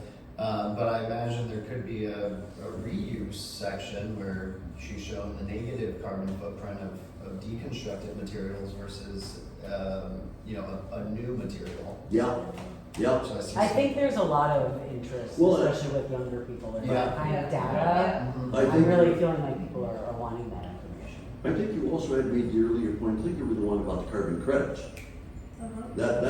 Yeah, it's not a big deal right now, but there's no question that it will become a big deal. I was laughing yesterday when I met with Ellen, that what we need is Jeff Bezos. Because it's a distribution problem. The problem is Jeff couldn't even do anything about it because we don't have the quantities. So we've got to build the quantities first. Yeah. And then we can talk about the district, because then it's by truckload, it's by train, it's by, anyway. But yeah, we're a cobbler's business. Yeah. Okay, I remember, is there a way for me to put in, not me, but anyone, like a request for a certain material that you might seek over a period of time? Yep, we do take those. We've got a list. Oh, cool. And when it comes in, unless it's something we know we never see. Right, you would just say Yeah, we just say, no, we just don't, we don't see it, but that's rare. I don't even know if that's ever happened, but I can imagine it would. But yeah, we have a list for people who call in and, Or you might say, I only see this once a year, it might take however long to get that much or something. yeah, yeah. Yeah, we've got customers, literally customers who are in that day, every bloody day. Buying every day. But because they know that's our turnover, because we get about, I'd say 10 truckloads a week. Small truck, I don't mean semis, but bobtail truckloads. So our turnover is, we get a lot of materials coming in. It seems like to make people aware of deconstruction, and so it is so many components, like having a facility where to store things, getting products to resell or relocate, how do you arrive to your public to sell those, how you get them, it is so many, it's like so many puzzles, pieces of the puzzle. Oh, yeah. Right? That's right. So when I think of like to start with, to make people aware, you were saying credits, incentives. It's the money. Every time, that's all I'm Getting ahead of gonna the say. list on permitting, it's like, you wanna go donate blood, you get the free cookie, the free juice, right? Right? It's not literally. Yeah. So what do we get, like, how do we create this, the Yeah. way that we get all these incentives that they are appealing to people to start creating it, and once it gets momentum, so that's it just happens. Yeah, or But you it's just gotta make be it part of the simplified. process. Huh? Or you just make it part of the process. Part of the Like you look at process. Title 24, and Yeah. California is leading the country because they said you're gonna have to do this. Right. And if we just said, if you're taking anything down, you have to Well, deconstruct it. and with the city, it would be, we would be a really easy, obvious point, because if someone comes in, obviously to get a demo permit, it's, Yeah. well, here's all the information on this other And you thing. already have to fill out the piece that Yes, says I'm exactly. recycling everything in your town. Yeah. So you can just train city staff to just sort of suggest this over this, But the same as HLC, like you have a story home and you're gonna have a historian who's gonna make you to feel like some fears to reconstruct or rebuild your house in a specific way. You should have to have deconstruction, because if you're gonna have a story home in Santa Barbara, I'm sorry, you have freaking money. There is no I know, right, okay, exactly. so you can pay the construction, period. Maybe Oh, yeah. not for the regular average client, but for somebody that is buying like a $6 million house is gonna, Most, Yeah, come Yeah. on, yeah. you know, all of those. I mean, it's just a line item. yeah. And it's just how big that line item is, and this is what's required, no big deal. Yeah, And I so mean, it's just a I matter think it's of- a way, a great way to start, like, if it's historic, sorry, deconstruction, right away, boom, period. And then we can, Well, I mean, honestly, it could be any single family residence. yeah. With the construction. No, I understand that, but I'm talking about the price point of somebody that is making an effort to, Right. buy a house and get a mortgage.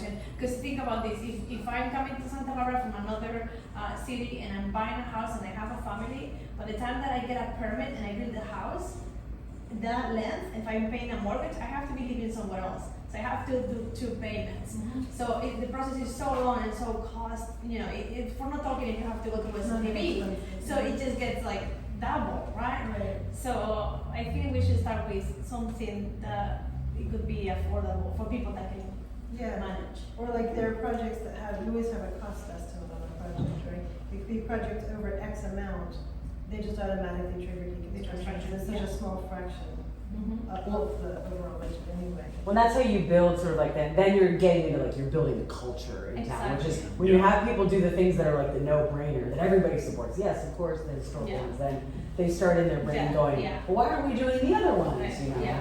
So it's like you get them in the boat that way. Yeah. Yeah. It's like when they said right now for if you're replacing an oven tube, right? And then you got a piece of drywall like this to replace it. And sometimes it's easy to rip off the whole wall Yeah. because you do patch, Yeah, it's that's way right. more expensive. Oh, but you remove the wall. Now you have to put sprinklers if you're in high fire. Yeah. Right? It's like Yeah, wait, yeah, what, yeah, you know? yeah. So that's the same thing, right? You're gonna It's really true. So it has to be so tricky. So the way that would trigger the deconstruction, I don't know, I mean, right now what it would be, but like static, what is the process for an ordinance to be determined and trigger that deconstruction component?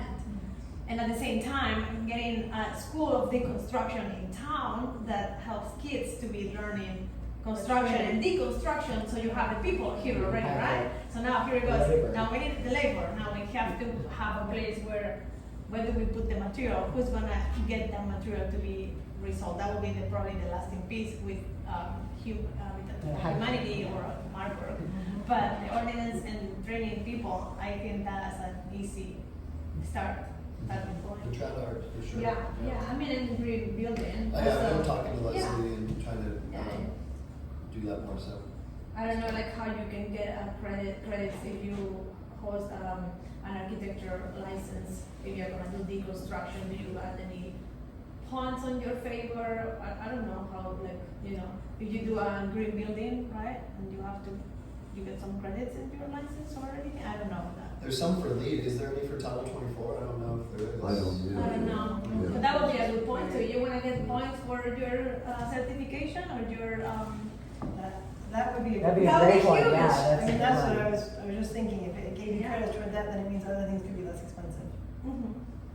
it's huge. Mhm. So you got other things involved. So, yeah, I'm all about it. I mean, even like training the construction community with the SPCA, that's huge. You know, creating a workshop for all the contractors out there. But and it's hard because builders, they are so busy and they're like, oh my God, now we have to deconstruct. Really? That's the first thing that Yeah. I'm gonna say, right? Yeah. But if you have already a school of deconstruction with kids and the kids know, and then you're part of that, you're starting from zero. It's from ground, so Well, that would be good. it's also not reasonable, and again, for a while, after we got through with our demo contractors and knew they wouldn't work, we said, well, contractors are contractors. And I said, so why don't we have the builder do it? Well, it's very simple. The builder on his staff, if he does have a crew, are finished carpenters, they're, you know, high-end plumbers, they're high-end electricians. You know, these aren't $25 an hour guys. And you're not gonna put them on a project pulling nails. The economics just aren't there. But isn't the same thing that if you have asbestos, you have to get an asbestos, not inspector, but like an asbestos crew that takes things apart? We have talked to them, and I still think, it hasn't worked yet, but in the commercial side, we're using them. But we haven't been able to get their attention on the residential side. And I think it's because of labor shortage. Because they're already there, and they're already, it is a labor crew. And do you think that probably it would be smart to have for companies that they are deconstruction companies, that they have demolition companies, they have a division of deconstruction within their company? That would be an incentive for them as well? Again, as I mentioned earlier, we have not found it to be true, only because they don't know how to run the crews. Because demolition people don't have crews. They've got mechanical equipment. They've got $50, $100 an hour guys running heavy equipment. So Ted, if the city is mandating demolition as the way in which the project is getting taken in, somebody would fill that niche, right? I mean, whether it was the demolition contractor or the. One would think, I mean, they would have to. It would have to be. Right. But you wouldn't, yes, I think that the only thing you have to be careful of is that they also have to know that the quantities have to be saved in a certain manner that are reusable. And so there is a training element. We're not training a contractor how to be a contractor. Yeah. We're training them on how to be a material handler that doesn't break Would things. that then just be dependent then on the location or receiving the goods? Sure, Having a checklist of this is how this must be. Yep. And then they would have to learn it. exactly. Yeah. Exactly, and that's what we do. We have a deconstruction specification sheet Okay, that we give contractors. that makes sense. Yeah, and it's not telling them how to take a stud out of a wall, but it's telling them it has to be denailed and unitized in a certain manner. So yeah, it's And it's fairly simple, it's not really complicated. Yeah. You just have to get their mindset that this is one of the things that I found with builders, and I'm talking not remodelers, but from the ground up, that they don't realize that you have to package the lumber, yet they're buying it in a package. Yeah. But it's been a very difficult step for them to take Yeah. and say, I gotta do what? Yeah. That's, and that is oh my God, the amount of time it's gonna take. Yeah. And that's been the other problem. They say, it's gonna cost more. You're supposed to charge more. Yeah. And that hasn't sunk in enough. Yeah.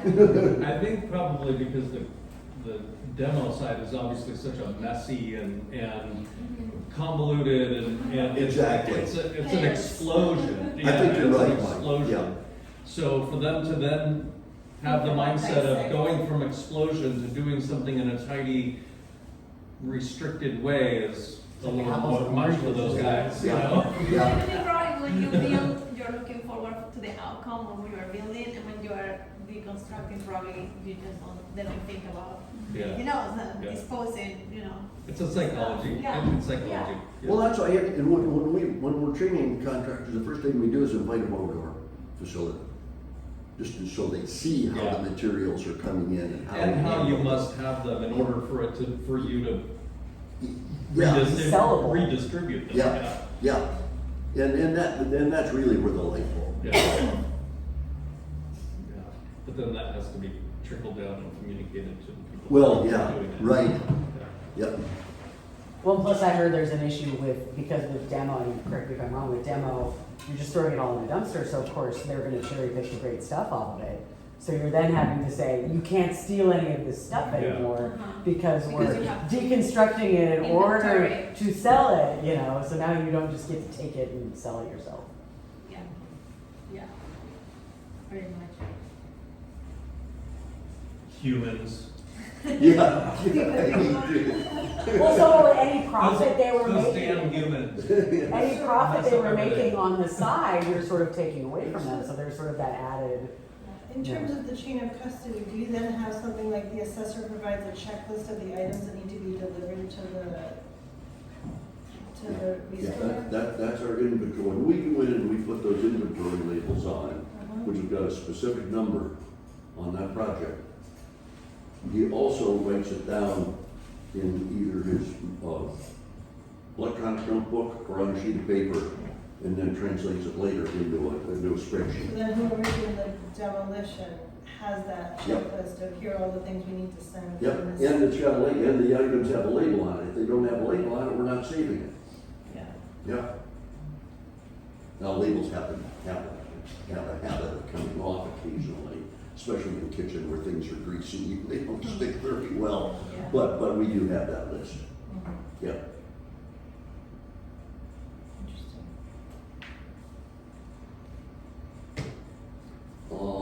We're getting close to, well, what are we here? Let's play contractor. Oh, commercial, well, let's not do that. We'll do that. Commercial deconstruction, as long as we're has anybody ever done any commercial work? Yeah, Have you? yeah. Okay. I mean, TI work. Right. Yeah. That's primarily, in fact, this whole study that we did was only TI. Mm-hmm. What's the Because we found Tenant that that improvements. is So as the building gets repurposed for a new building. 80% of the projects that were quote demolition, commercial in San Francisco, 80% were TI. Yeah, oh yeah. Only 20% was the Yeah. structure was coming down. Anyway, so here's a few statistics. Commercial buildings, there's about 6 million existing in the United, this is US only. And we're adding about 150,000 a year or 1.5 million a year to that inventory. As a net addition. Single family, we've got about 95 million, and we're adding about 1 million on average every year. But now what's coming down? 44,000 are commercial, 300,000 are residential, single, SRF. What, is this in the country? Yeah. Okay. Yeah, this is national. Okay. This is national. Now, of those, and I've done quite a study on this, though it is only my study and it's, a lot of it is more windage than anything else I'm guessing at. But there's about 500 to 1,000 commercial buildings that were deconstructed, and primarily for the salvage, historic type stuff, and we talked about that, a tax credit for historic. And on the houses, I'm guessing that there's about 250,000 throughout the entire country. And I just did, to get that from, we do between 200 and 300 a year. I would say, okay, there's only about 10 other organizations that are our size. There's a bunch of little small ones. So I'm picking that number. I don't know what it is. The point of it is, it certainly isn't larger than that. And that's a pretty small number. It's like, 1%. And it, yeah, so there's a lot more to come. So, commercial thinking. Existing buildings, this goes back to Carl Alfante, the least expensive building may be the one that's already standing, and again, to get back into the GI work. In the Bay Area study, it was 20, no, I said it was, well, less than that, it's 20 to 1 to GIs. And what's interesting, in the high-tech areas, Austin, Boston, the Bay Area, the leases are turning over, so the lessees are turning over so fast because their companies are growing. 3 guys start a company today, tomorrow or next year they're hiring 100, the following year they're hiring 1,000, and so they can't sign a 20-year lease. It makes absolutely no sense to them. So they're signing. So what the lessors are doing is saying, okay, we'll live with that, but the tenant has got to return the space to a warm lit space. Back where it was before you rent, and so it's an interesting thinking that's happening in the commercial sector. And then energy efficiency, and certainly, and that gets into that discussion we talked about 20 versus 1920 buildings prior to that. So here's an example. This is a Google project. You see the floor tile in the far upper right. See the doors on the upper left, and then the door hardware is in speed packs. And there's on the lower right, there's the palette of carpet, and I don't know what the hell this underneath should have. Some look like doors, but they all aren't.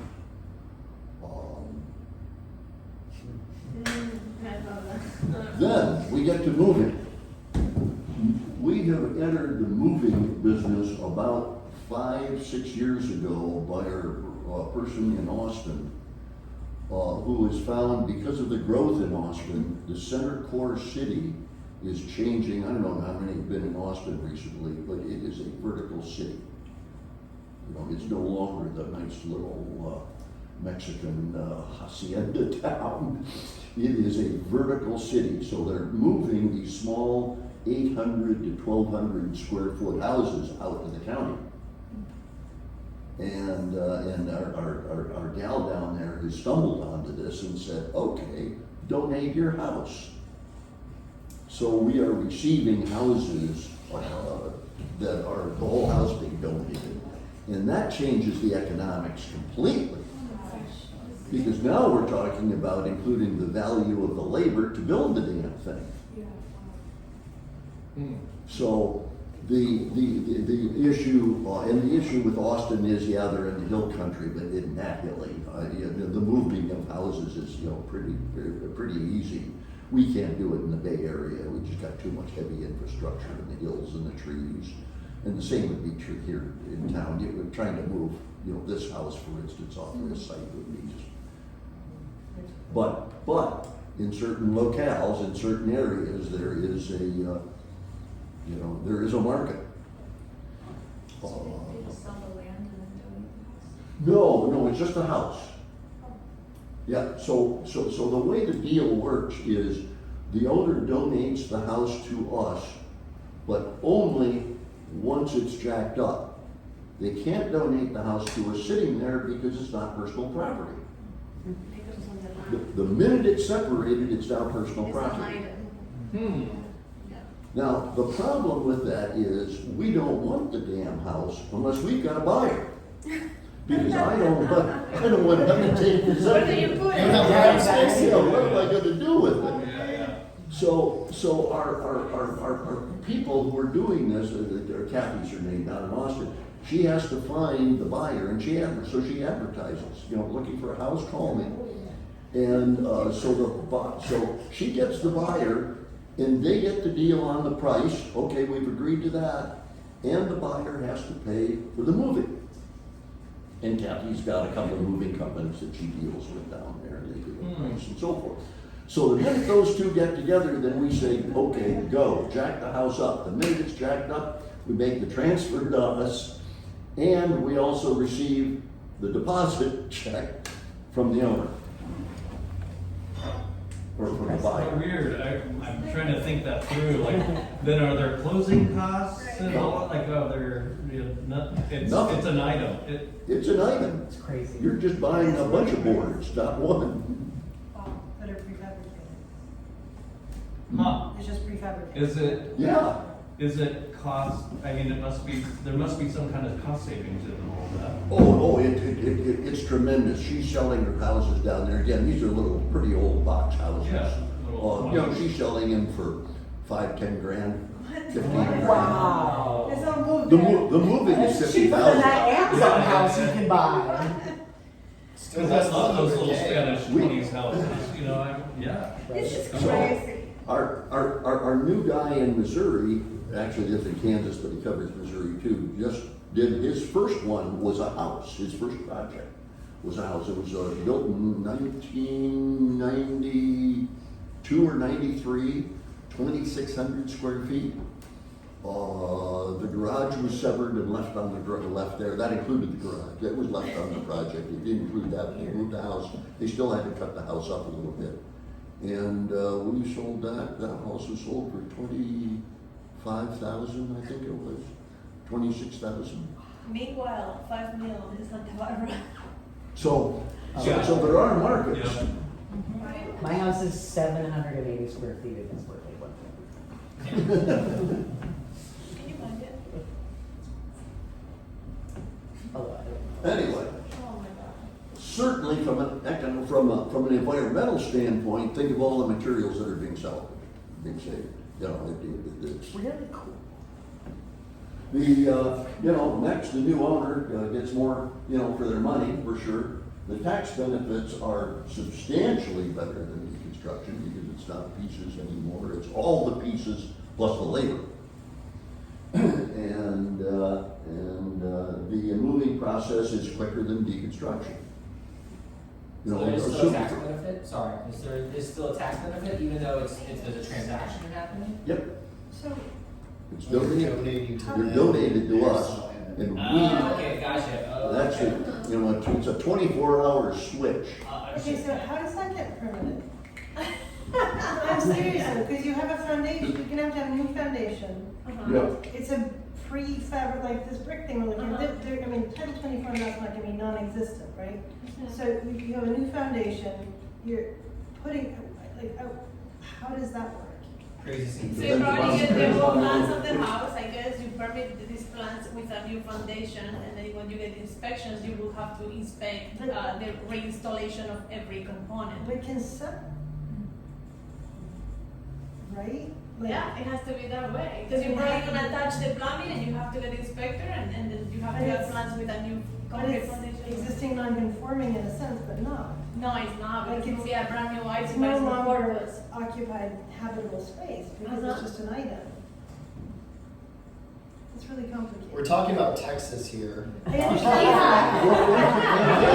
No, you're absolutely right. Yeah, that's the I'm not sure it translates to here. I think think, yeah. Exactly. I don't think it Yeah. translates to. Well, one of the reasons it doesn't is there are almost zero house movers in California Yeah. because of that.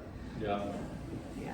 I grew up in Massachusetts, and there was a house, it was collaborative, that was moved from closer to Boston out to the town I grew up in. And they did it board by board, they numbered everything, and then they rebuilt it. And then they were able to, like, you know, everything was new, the plumbing, the electric, Sure. everything else, because they took it apart and rebuilt it. But I could see that here being the only way I Oh, would. very effectively different. do Yeah, that. what we do in Spain with the old houses, but they're made of stone. I'm from a Roman town that was founded 1,000 before Christ. I mean, go figure, right? Mhm. So General Franco wants to have a palace that has somewhere else, and they label every stone, and then they remove it, and then they will put it together. I'm talking about walls that they are 3 feet deep. Yeah. You know, it happens about in portions, and it has to be like a really specific, like historic or luxury item for somebody that has the, you know, the wealth to do it. 811 Olive Street was moved. It was moved, yeah. Yeah, there is, you know, It's a few. there are ways to do it. Again, if the price is right, Yeah. it's all a matter of price. Yeah. Yeah. It's all a matter of price. What else? Well, challenges, regulations and codes. Difficult high-density areas, the few house movers, especially in California. Configuration of the lots could be make it more difficult, and then we need instant buyers. Yeah. So, a bit of a wrap up. You gotta have the site visit with a contractor who knows what he's doing. Photographs, send to qualified appraisers. The owner receives an estimate of the value, not the value, just an estimate. The agreement we have with the appraisers is they will never, their final number will never be below their lowest number in the estimate. So they always give a range, yeah, I think it's 40 to 50,000. So we don't care about the high number if they go over it, but they can't go over that lowest number. So that low number is often pretty conservative, because we do have a lot of termite damage out here, and on the coast and so forth. So there's some problems with that, but that is factored in. Materials have to be delivered to a qualified receiver or distributor, and the deconstruction is complete. Final inventory is to the appraiser. Appraiser signs and completes the report, and the IRS documents are prepared. The key is value, value, and value. There's more value in the whole house. There is value in deconstruction, but there's also value in the parts. So it's kind of a 3-step process. Yeah. Thanks. Thank you. Let's see, I don't know if I got anything, I guess I don't, everything else. Then we just get into the discussions as we've been having. What do we do next? How do we do? Again, and it's come up before, there has to be someone here to accept, or not even here. I mean, we certainly are we do about a project a year between Santa Barbara and Montecito. All of those materials get shipped north. Because the valuation of materials and the kind of houses that are being deconstructed here, the shipping cost can absorb. We want to keep our redwood local. Stop taking our redwood, Ted. What's interesting, we don't get any redwood. Oh, really? Oh, really? The owners of the contractors are already, they've Oh, already made they're some already, deal. right? They know it's We there. rarely see redwood. Interesting. Occasionally we'll see cedar. Yeah. That'll be more on the commercial side, but Exciting. it's, as I say, my joke is we have 3 species: Doug fir, and Doug fir. Would you have any interest in opening a center here? Absolutely. We had one in LA for years. The cannabis people, we were up for renewal. Yeah. We've been there 5 years. We were in the Los Feliz area of LA. And our lease came up, and they rent went up 60%. We stood it for about 3 months and we just couldn't, and I called the landlord. And they were very, very nice about it, the landlord was, they let us out of the lease with, you know, we lost our deposit, but that was all, but they were, but the reason for that is they had an offer. Of course, of course, Yeah. yeah. Immediate, In that area, absolutely. yeah, yeah. Good deal. So, but no, yeah, so it's just like we did when we expanded and took over that project in Los Angeles, or in San Francisco, that the city owns the property. They had given, at no cost, they had let the former operator operate it. With us, they are charging us, but they also put a quote grant together where they're granting us 2/3 of the rent, so we're only paying 1/3. The rent is $1.50 a square foot for almost vacant land. And so we're paying 50 cents a square foot for it. It's about 37,000 square feet. I can tell you guys, I've already looked and the city does not have the land, but the county may. So I don't know to what degree. Well, I don't know, I'm just saying, for sure I've checked to see if there's any city land that we could possibly rent to someone for cheaper for these kinds of initiatives, and there just What doesn't about seem the to be. airport? I checked the airport too, they apparently don't have. 500,000 square feet. Exactly. the airport That's has. it, I know, so make it happen. Yeah, I mean, It'd be they do, interesting. but it's like, I don't know if it's because of like zoning or it Yeah. has to be developed in a certain, I don't know if it, I asked them. Like media. I basically asked them if they have any land to rent out at the airport, and they were saying that they didn't. Yeah. Because I don't know if the land has to be like in rentable condition, I don't know anything about that, I'm a trash expert. To begin with, you don't need anything. First of all, we don't know how many deconstructions or demolitions there are. But what would we guess? Is there, anybody have a guess for Santa Barbara proper? Deconstruction? No, demolition, residential. Demolition. You could just look at the number of permits here and see how many are. I could find out, 1004 we are right now. Yeah, homework assignment. Alright, And the city is 1004, What would you guess? but it's today. A lot. I mean, it's probably in the thousands. Yeah, 2,000. 2000 probably? No. Yeah. Yeah. Full demolition. Oh, full, okay, that's not. Well, in I Santa understand. Barbara, they call it a remodel, but it's pretty much a full demolition. I understand That's that. probably a third of that number. Yeah. Something like that. Yeah, because see, the amount of open space isn't, and I'm getting back to what your comment was, Ellen, about the city. The building is more important than the land. So we could use a building, typically, we say you don't want to start in this kind of a business with anything less than 10,000 square feet. Yeah. With 10,000 square feet, we could handle, or if whoever's doing it could handle, probably 50 to 100 projects a year. Okay. The outside would have to have some modest amount of storage, but that's stacked lumber. We don't need a big yard. 6,000 square feet would be more than enough for a small lumber yard, if an outside storage was permitted. But the real issue is, and we were in a building, when we moved up to Oakland, our third year, we were finally in a building, other than we just had a flat piece of land. We had everything inside a 10,000 square foot building, including lumber. We had Where is roll- that? We had roll- it was on what, it actually, in Alameda, it was on the old Naval Air Station. Oh, okay, yeah. Yep. That's what got us involved. That was just, in the that's what got you Matrix. that contract. Yeah, that's what got us in the Matrix. We had been there about 6 months before that project came up. And, so they had the roll-up doors that we could roll the lumber in Yeah. and get it stacked inside.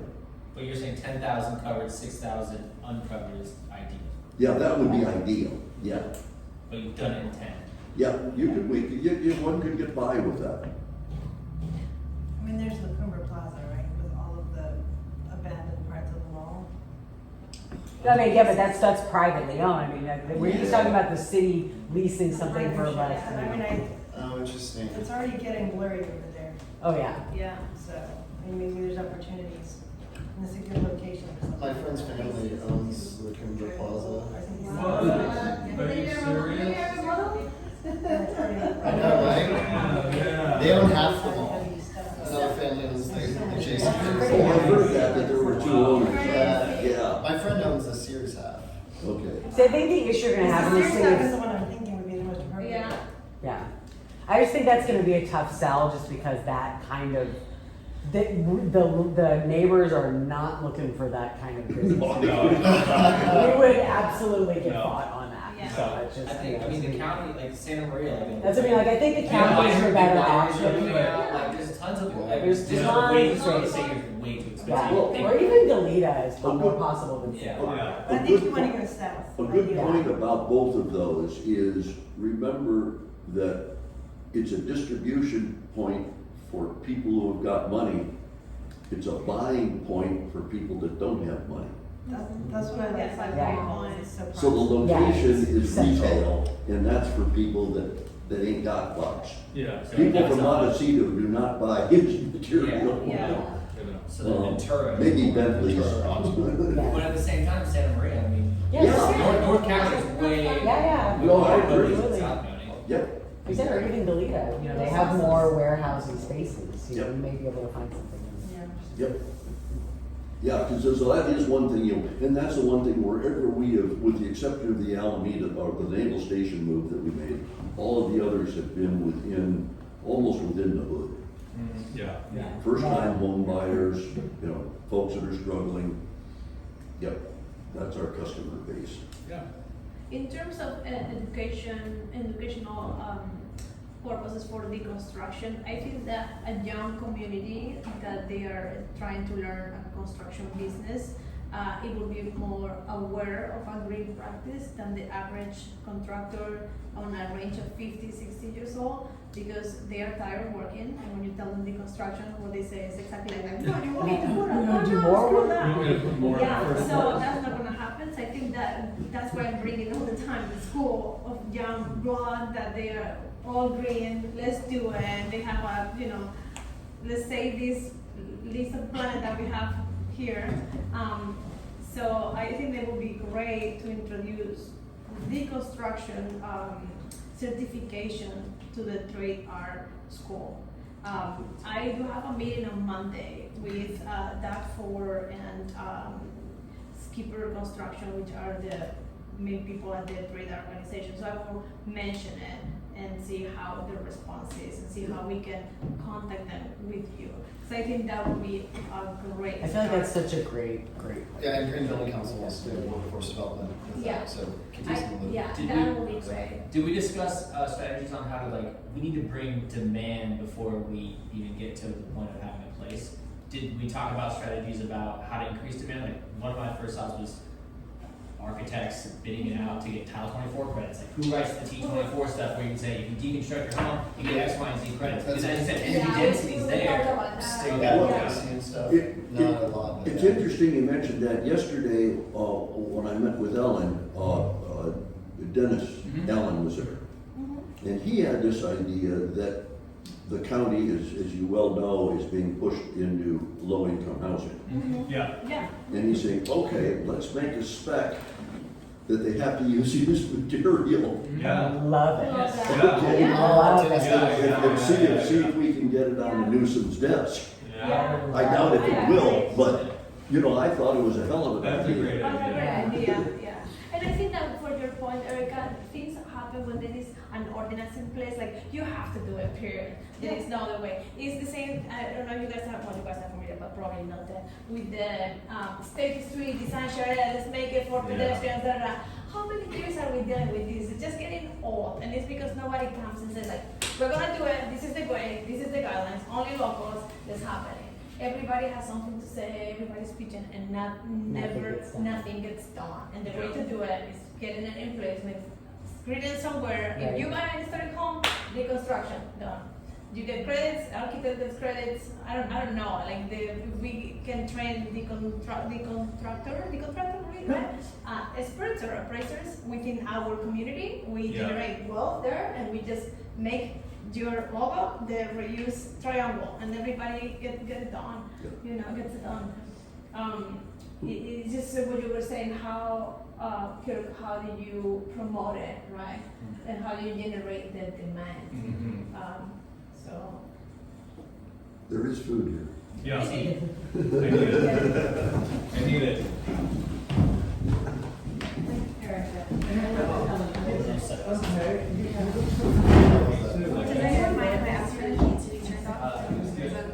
Oh, yeah. Yeah, anybody dressed in work clothes has to be cooler. Alan construction for a while. Great. You guys don't think right now. Yeah, I just signed. But not just like med check, like actually. Hey, he's really got backup, you know, so it's really hard to sell it. Oh, yeah.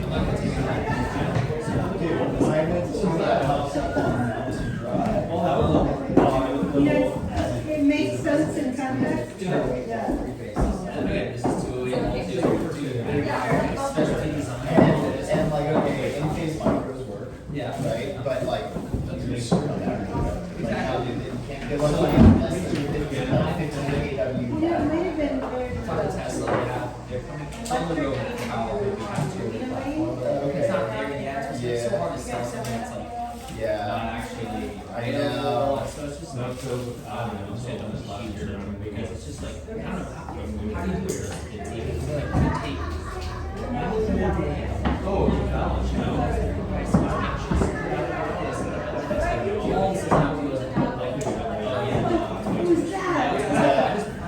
I got really good at yeah, I made a. So that's one. And we can work through that whole process and why it works and so forth. Or, we can talk about what may be to do here. And, you know, while you've got, because you've got me, you folks will be getting together, you know, I'm sure often, and I don't mind coming up or being on Zoom or being on a phone call. But whatever I can do that you think is best for what you folks are trying to accomplish.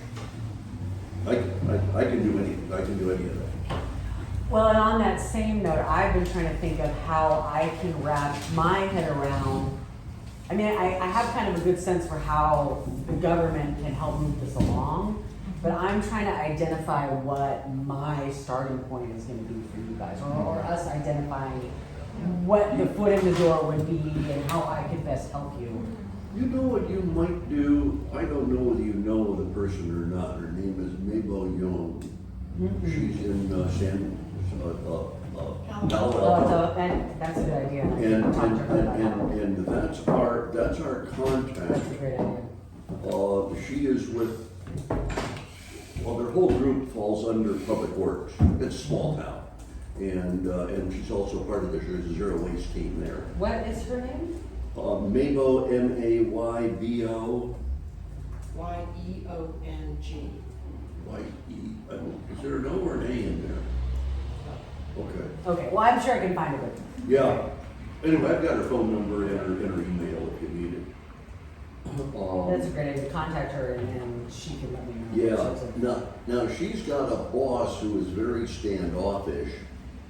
Inside scoop. But, It's good to know. you know, who was, I think, head of that department, and her name is Paula Borges. B-O-R-G-E-S, Paula Borges.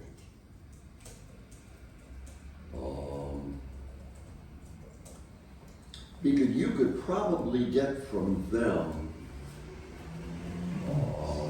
how it really started up there. Sure. I don't know. The first steps. They brought me in after a bunch of this decision, like discussion that's going on now. Yeah, So I was not in, I was just, hey, can you take this material? And I said, you betcha. yeah.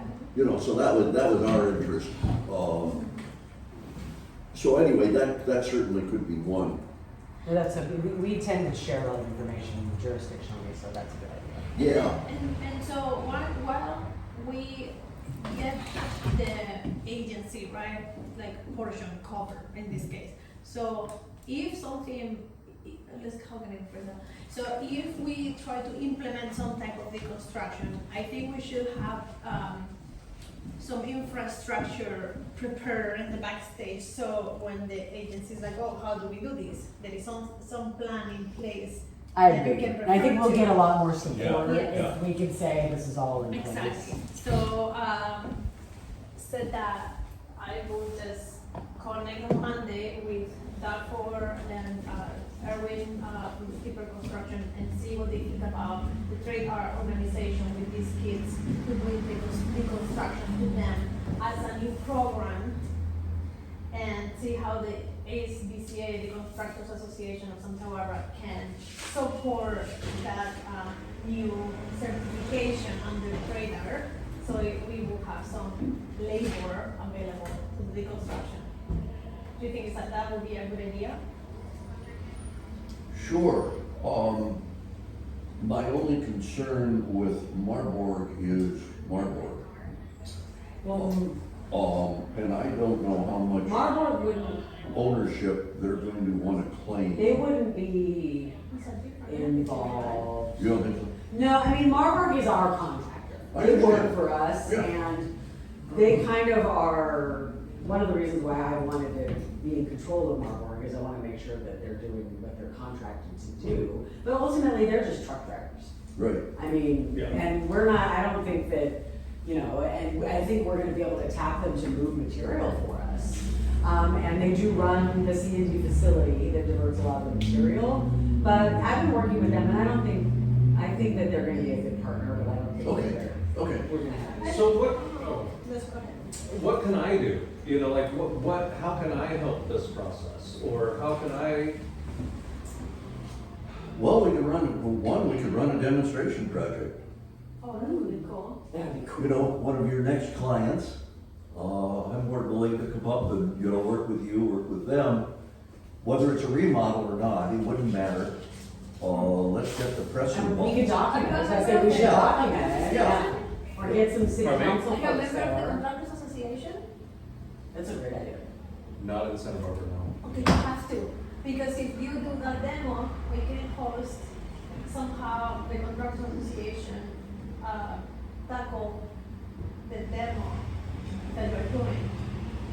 So I mean, if he gets a client that is interested in doing the construction, right? Brings you on board, something happened, so we can bring that case study to the Contractors Association to maybe perhaps do a workshop with the contractors in town to learn about it. Because I think that contractors, when you see them on a room with a screen to learn, they don't follow through. They No. have to have hands-on, or they have to be visually Yes, yes. involved. So I think that if that process somehow it happens and it gets recorded, or the appraisal portion, I don't know how that would be developed. If we can get involved with the community of builders in town, probably that would be beneficial. The thing is, as you know, I'm business development and project management, so how can I engage my client to be interested without actually knowing what all of the benefits are yet?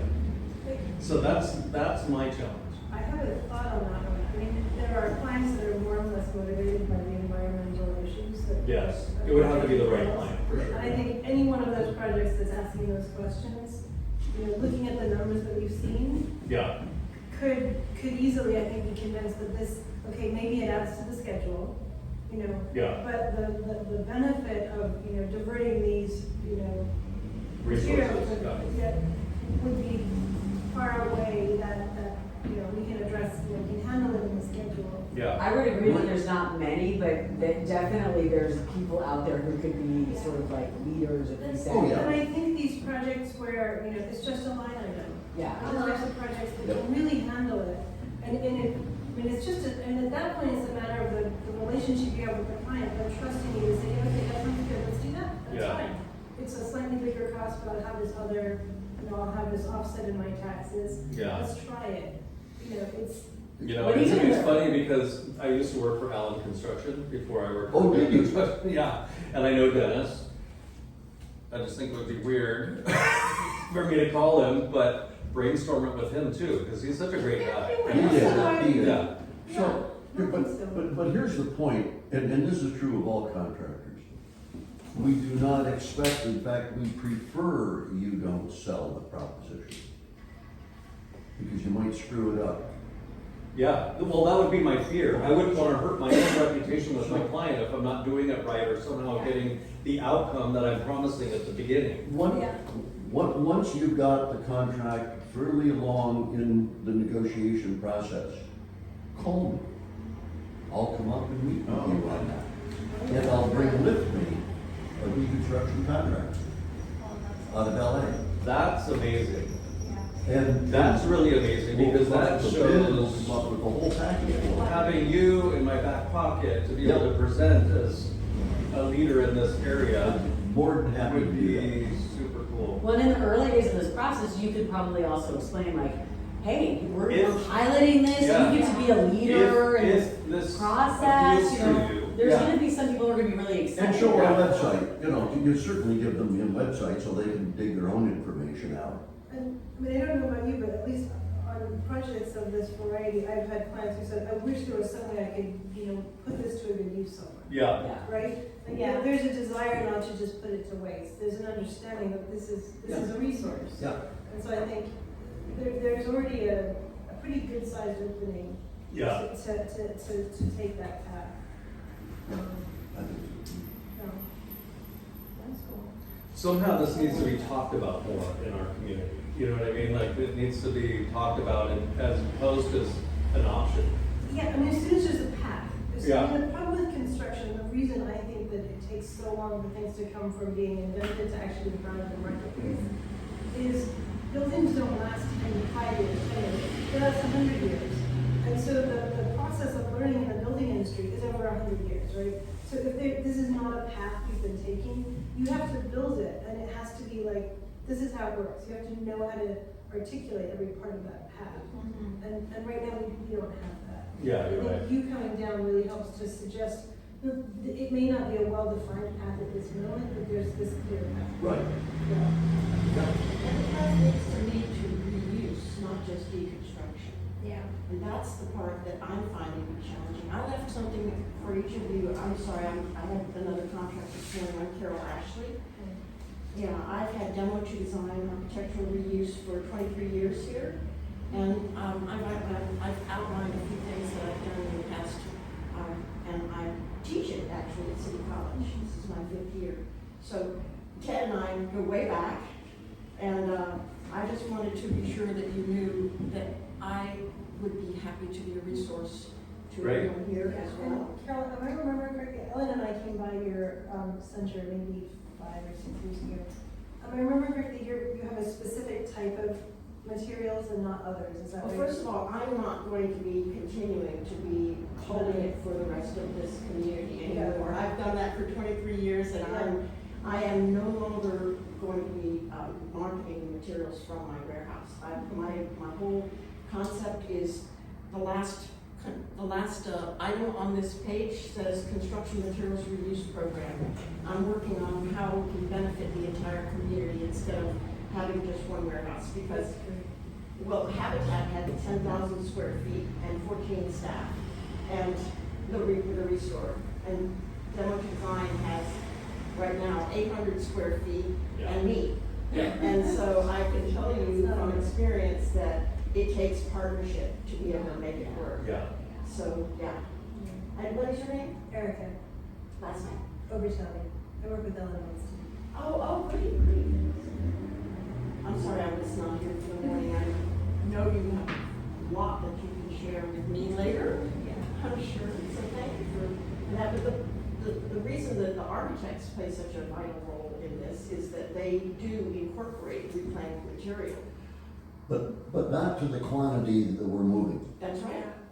So I don't want to depend or push that on the architect, because they're restricted by code.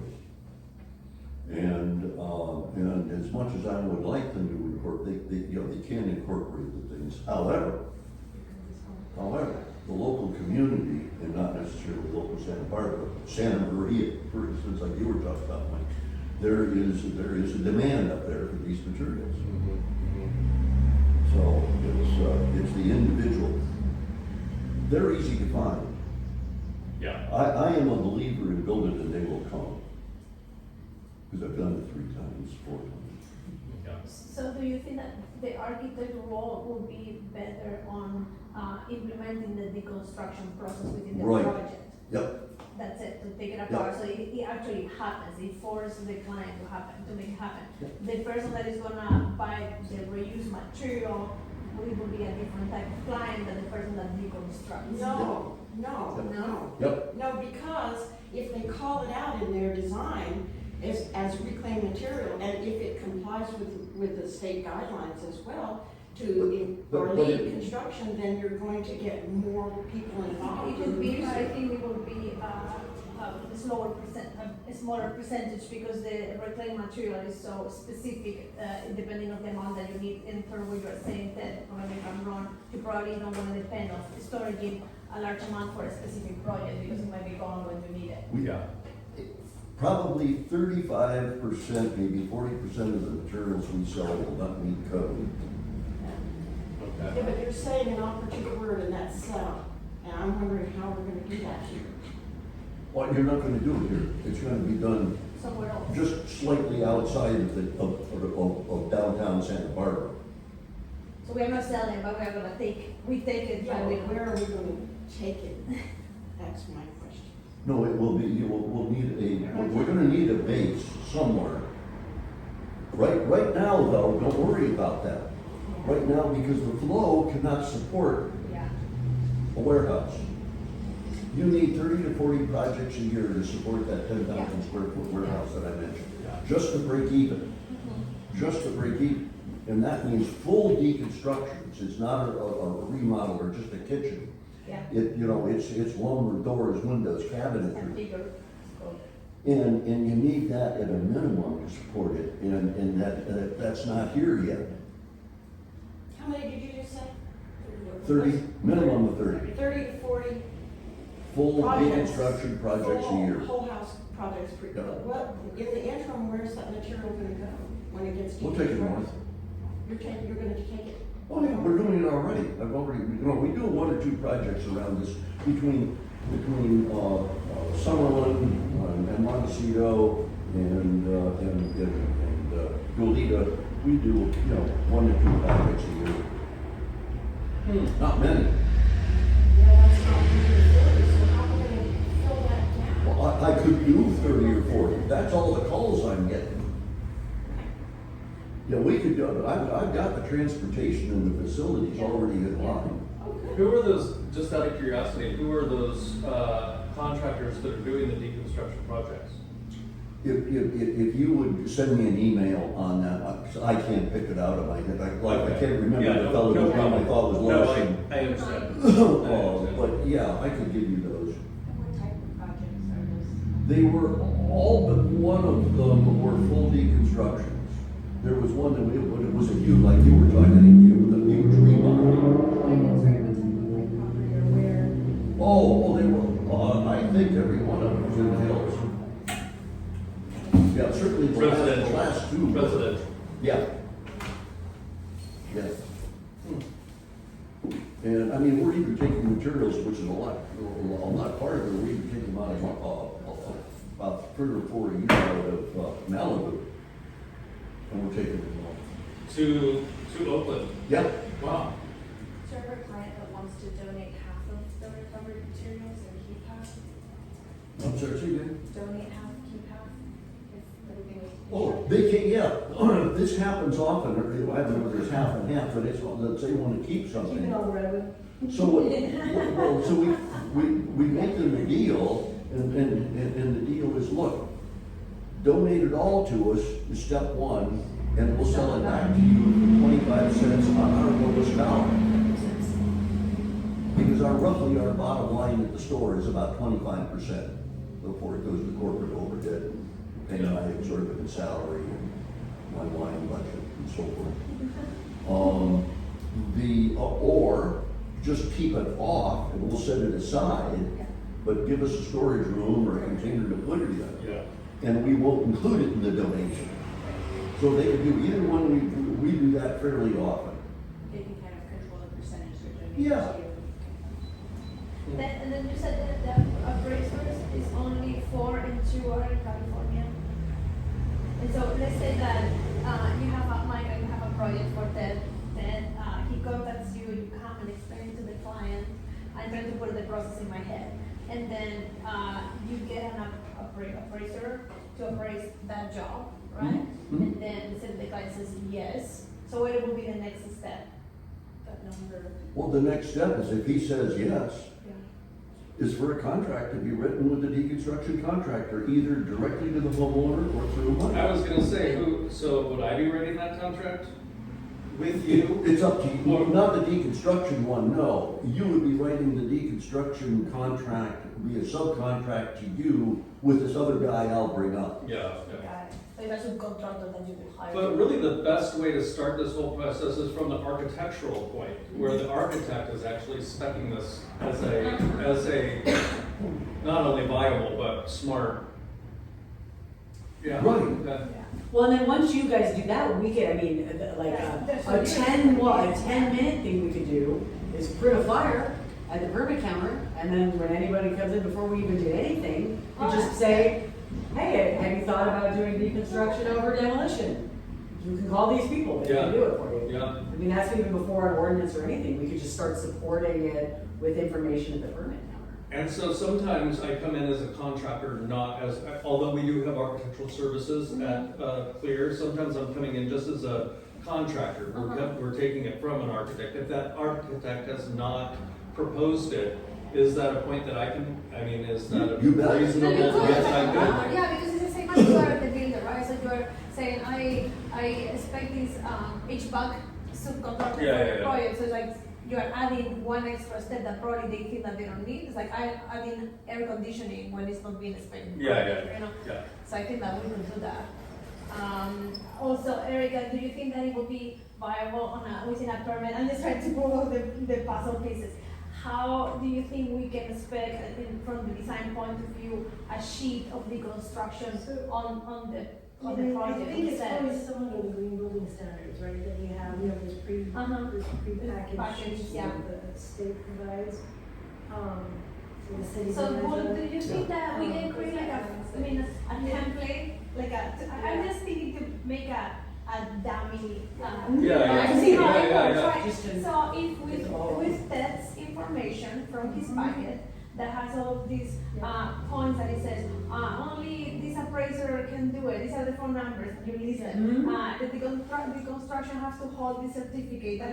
So we should just make deconstruction sheet that could be included in the set of drawings, just for the sake of having everything together and visually in our head of how the process will work. And the other thing I've been thinking as we've been talking earlier is on those green building sheets, there's a whole section on recycling demolition materials. And I think it'd be really interesting if there would be a way to expand that. And you could have, option this or option that, and then you could check which one you're doing, and it would be integrated into the permit, but that's at the city level. That's more than a. But if we create it and then propose it to the city, it's pretty much true. I don't think you would do it right. I think if you guys there, like you're already this close. Yeah. I think if you guys did a little bit of the legwork to make sure that the infrastructure was there, then it would be a no-brainer just getting that. So Yeah. I think you would have the support. Let's do it.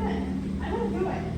And I think I'm fascinated by the integration of design build as a way of testing this out, because you really do have control of the process. Like, I can write it into my specs, and then the contractor bids it, and I say, I didn't bid that, are you kidding me? Right? Yeah. So then I've lost control at the moment that happens, and the client decides that, I'm coming to save you $3,000. Sure. So the interesting thing with design build is you don't have that moment of loss of control. So if you and the client come to an agreement, this is the process you're following, then that's the process you're following. Yeah. So as a way of trying out, how does this really work? I think it's a brilliant, sort of, how can we make this more functional in this town? What are the components? And I'd be the one communicating it to that client. So I kind of want to get my story right on how I'm telling them how this could benefit them. I need to keep it super simple, the more simple the better. So I'm gonna have to wrap my head around this a little Was that initial slide just with the Yeah, tax benefit? that's why I was asking, do I get that Yeah. deck? Do I get to have, I mean, you're gonna email that deck to us, right, of your slides? Can you? Oh, yeah, if you wanted to, sure, Yes. yeah. That would be great. That would be great, yeah. Excuse me. We've got printed material specifically for homeowners. Okay, oh, okay. Oh, Okay. that's great. So, we've got, you don't have to worry about creating that, we've got Okay, that. that'd be great. And in fact, it's really like a brochure. I would love to have A that. folder, and we have various materials in there. Yeah, I could send you a couple of packages. That would be good, 'cause it's That would be- really- But it's something you really can't, rather than emailing. I'm not a big, some things can be emailed, and boy, I'm all in favor of it, but they're sticking things in front of someone. Oh, yeah. I couldn't agree more. Yeah, Yeah, thank you. Yeah, In fact, there's one that requires them to do some writing. yeah. It's for them to do their own comparison of deconstruction and demolition by the numbers, because we don't know their tax bracket. And I'm not Yeah. about to suggest one. Yeah. So also the way that you will have to, if you're doing a remodel and then your contract complies with the Home Improvement Act from the CSLB, you're gonna have to include that in your schedule of payment as a phase of it. So before you do demolition, it's gonna be deconstruction. So you can create it as a phase, which means that if the city implements, you can deconstruct before you get a building permit, you can start making money on your project before you even get the permit. But it has to be in your schedule of payments for the HIA. Well, that's something I think I can look into right away, because I'm not gonna need you guys to set up any infrastructure, is what it would look like to decouple those two and how, I mean, I'm not, I don't work with them at all, I don't even know how open they are, I would assume they are, but I'll look into right away what that process might look like and how, with that. Interesting. We have done demo permits, but it's in situations where we're not replacing something. It's like remove this sunroom. Yeah, That's it. that's right. Right, so you can do that and deconstruct that, but it's not like you're proposing something that goes in its place. So we've run demo permits like that. Yeah, but I think that if you're gonna, the deconstruction will be a phase of remodel or a new building. Because they'll need to know that you're putting something back. Exactly, Yeah. so it's like you're deconstructing this and now what happened, it's, what's the next step? Yeah. Yeah.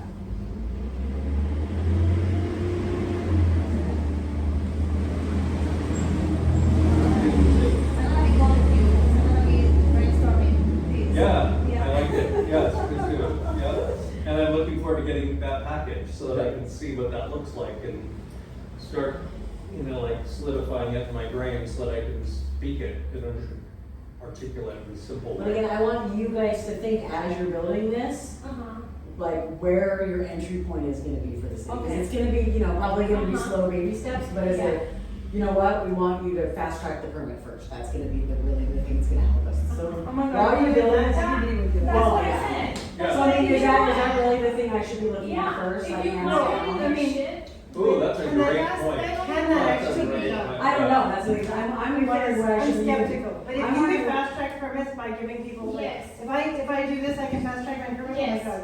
Well, I mean, What do we Everybody do? would sign How do I up. do it? Yeah. okay, I'm just looking like what, I'm just gonna be knocking on my colleagues' doors and being like, so how can we do this? But it's sounding like that's gonna be the best first step. oh, Yeah.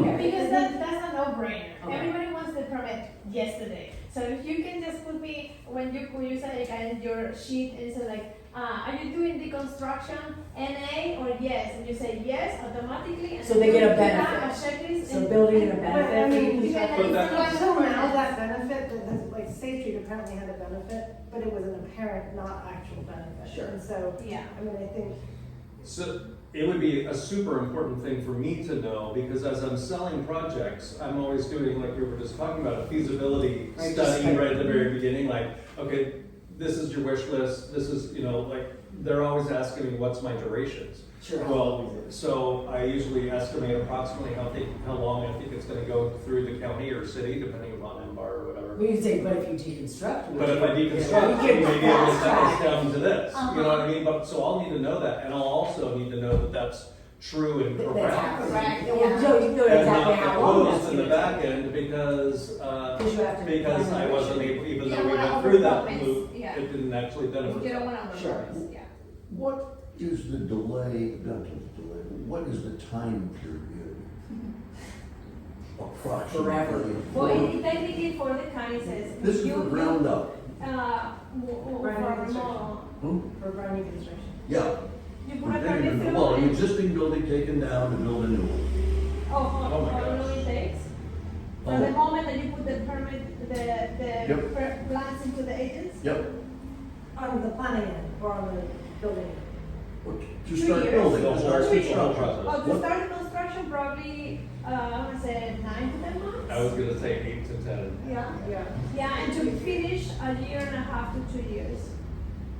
See, if it- That's correct. If it goes over a To year, get a permit? To get your permit. there's another So if benefit. you, through the county, technically you put your Reduction of plans taxes. through the first plan check, comment, plan So you check go to review, plan, and it's, Oh, there's 4 no to building 6 on the weeks property. technically. It's And it's technically taken 6 down. months. Day one. And County for a or year, Huh? County it's or county? vacant land. They're insane. See, And there's a tax 3 benefit to months that? and a half, or 4. Their taxes should It's be a a lot joke. lower. And the It's all the comments you get are assessors. so. Oh, I wow. mean, I can get into Really? that, I Can can I get just into use that. this? Like, Like, okay, so okay. I Huh. got my I'll have to think about that. third letter back on this stupid little ADU. I mean, it's just stupid. It's so Uh-huh. simple. It's a garage and some entry space and an ADU on top. It's 650 square feet. Footprint, right? It's dumb. And we're having stupid conversations like, oh, well, the garage and storage and entry area cannot be in the open yard. And I'm like, no, per this section is written that they can be. Well, it's complicated. No, it's not complicated. I mean, I'm having these conversations with planners, and it's their code. And then they email me saying, sorry, I misspoke. And it's like, yeah, but this happens on every project 15 times a So day. I It's got a outrageous. project, That's on design review board, on SFDB, right? Yeah. On the, Ribbon Way, it's up to San Roque.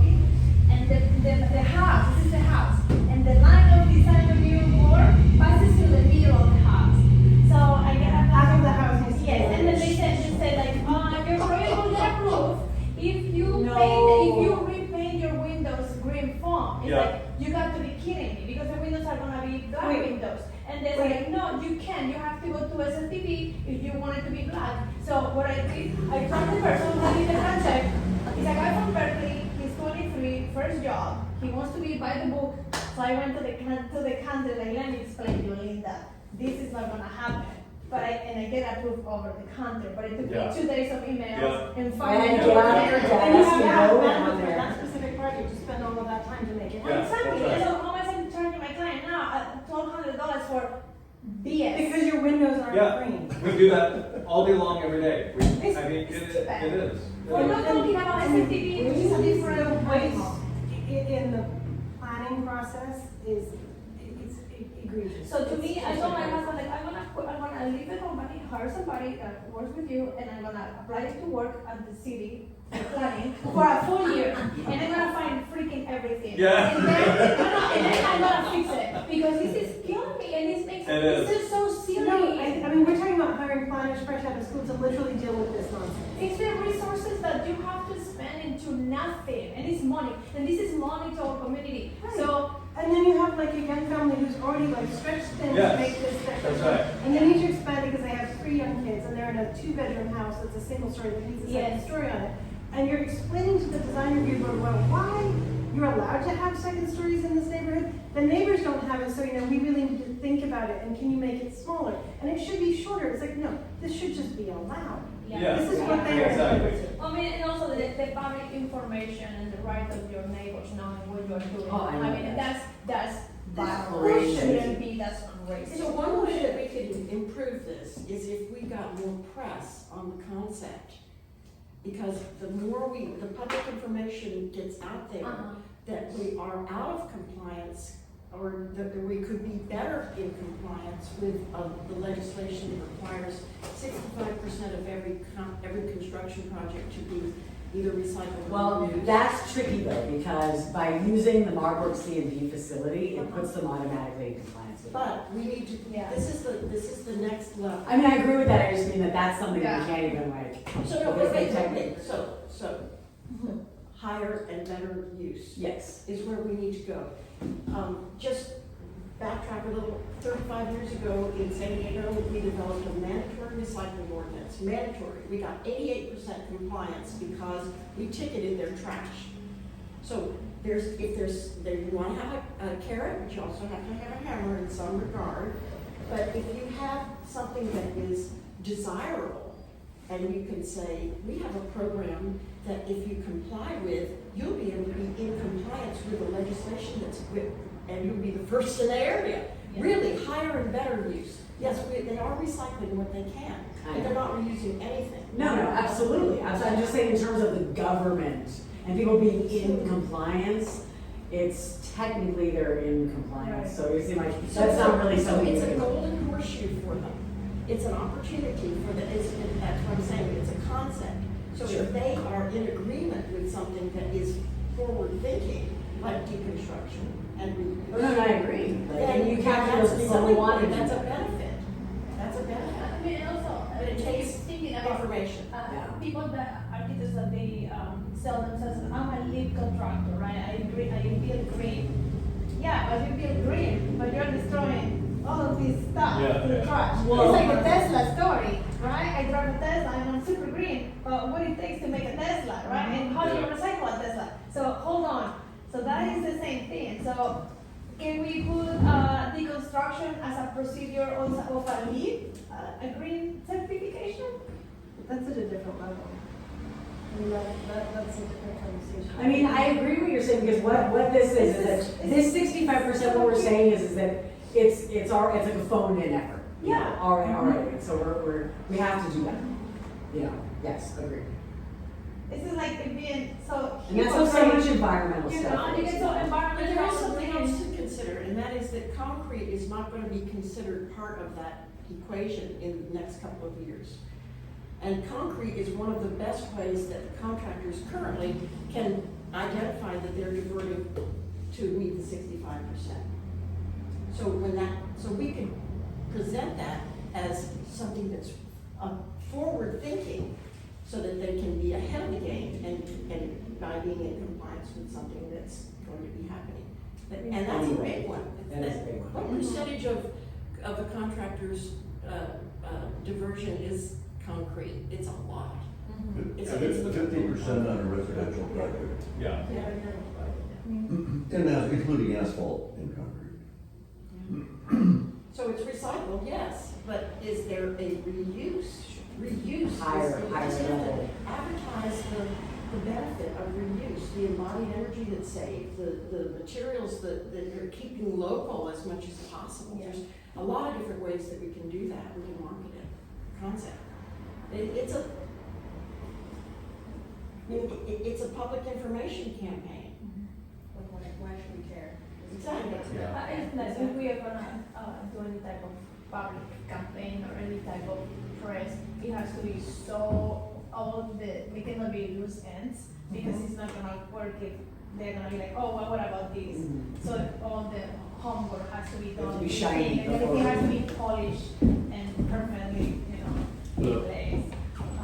So one thing that I want to understand that is, do you think that if we were able to implement the deconstruction process within our permits or the agencies and everything, what do you think is best? To get deconstructors from you, like a list of deconstructors, right? So weird. Or having also teaching people here in the community to know how to deconstruct, to have availability to, I think both.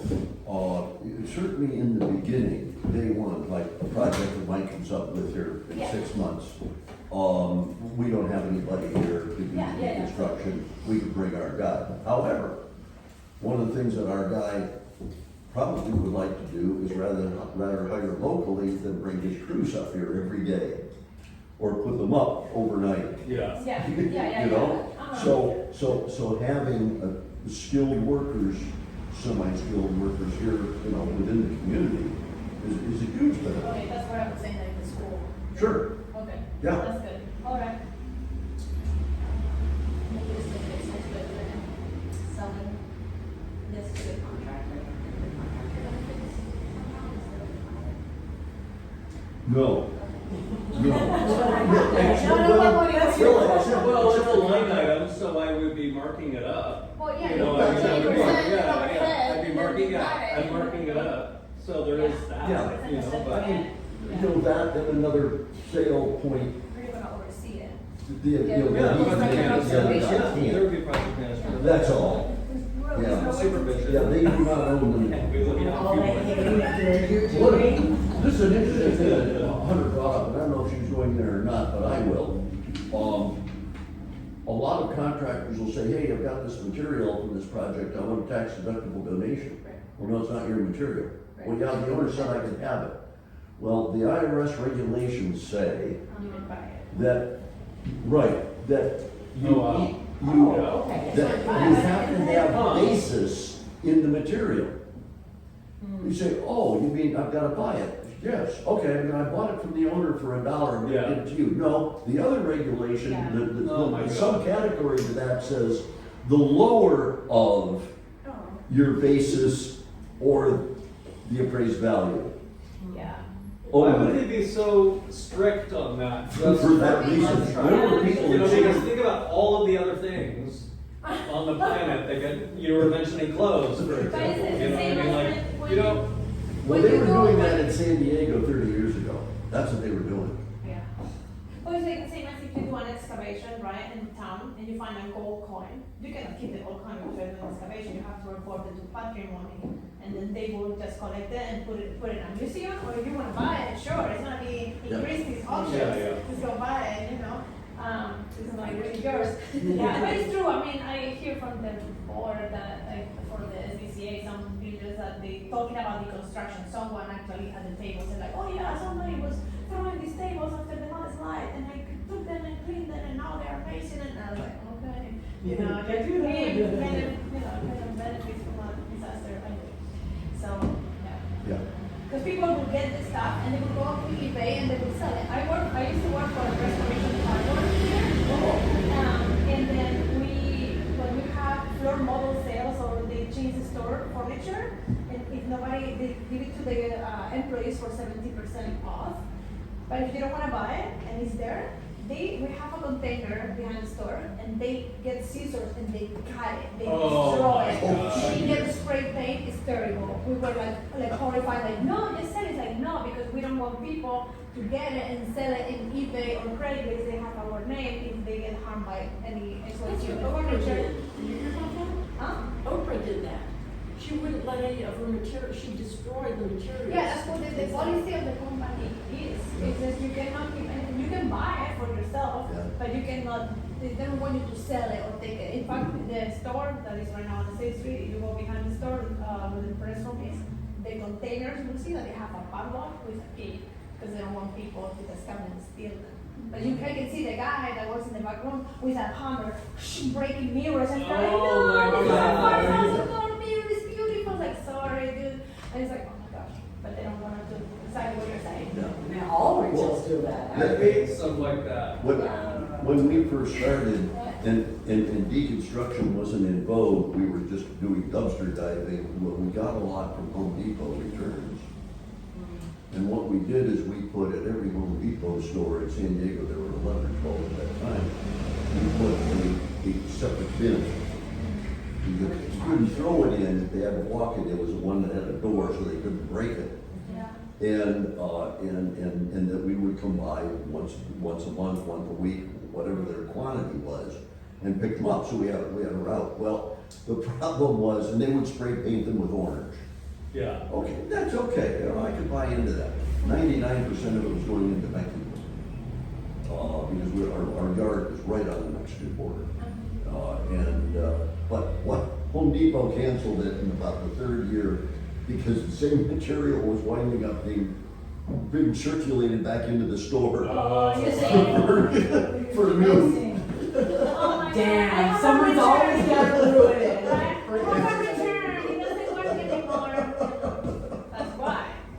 Poor Home Depot. They really tried. I mean, I think about when I was just a teenager at the mall, we used to go over to Mrs. Fields. I worked at the Disney store, and at 8:55, they would sell us all their cookies for $1 because we were broke college students. Well, one day Mrs. Fields said, "No, not allowed to sell them to you for $1. No, just because they didn't like the idea of someone buying them for $1, right? Are people waiting until 8:55? Yeah, right, exactly. How dare they? So instead, we're just gonna throw them all away. And nobody gets That's it. why Gilson's doesn't have their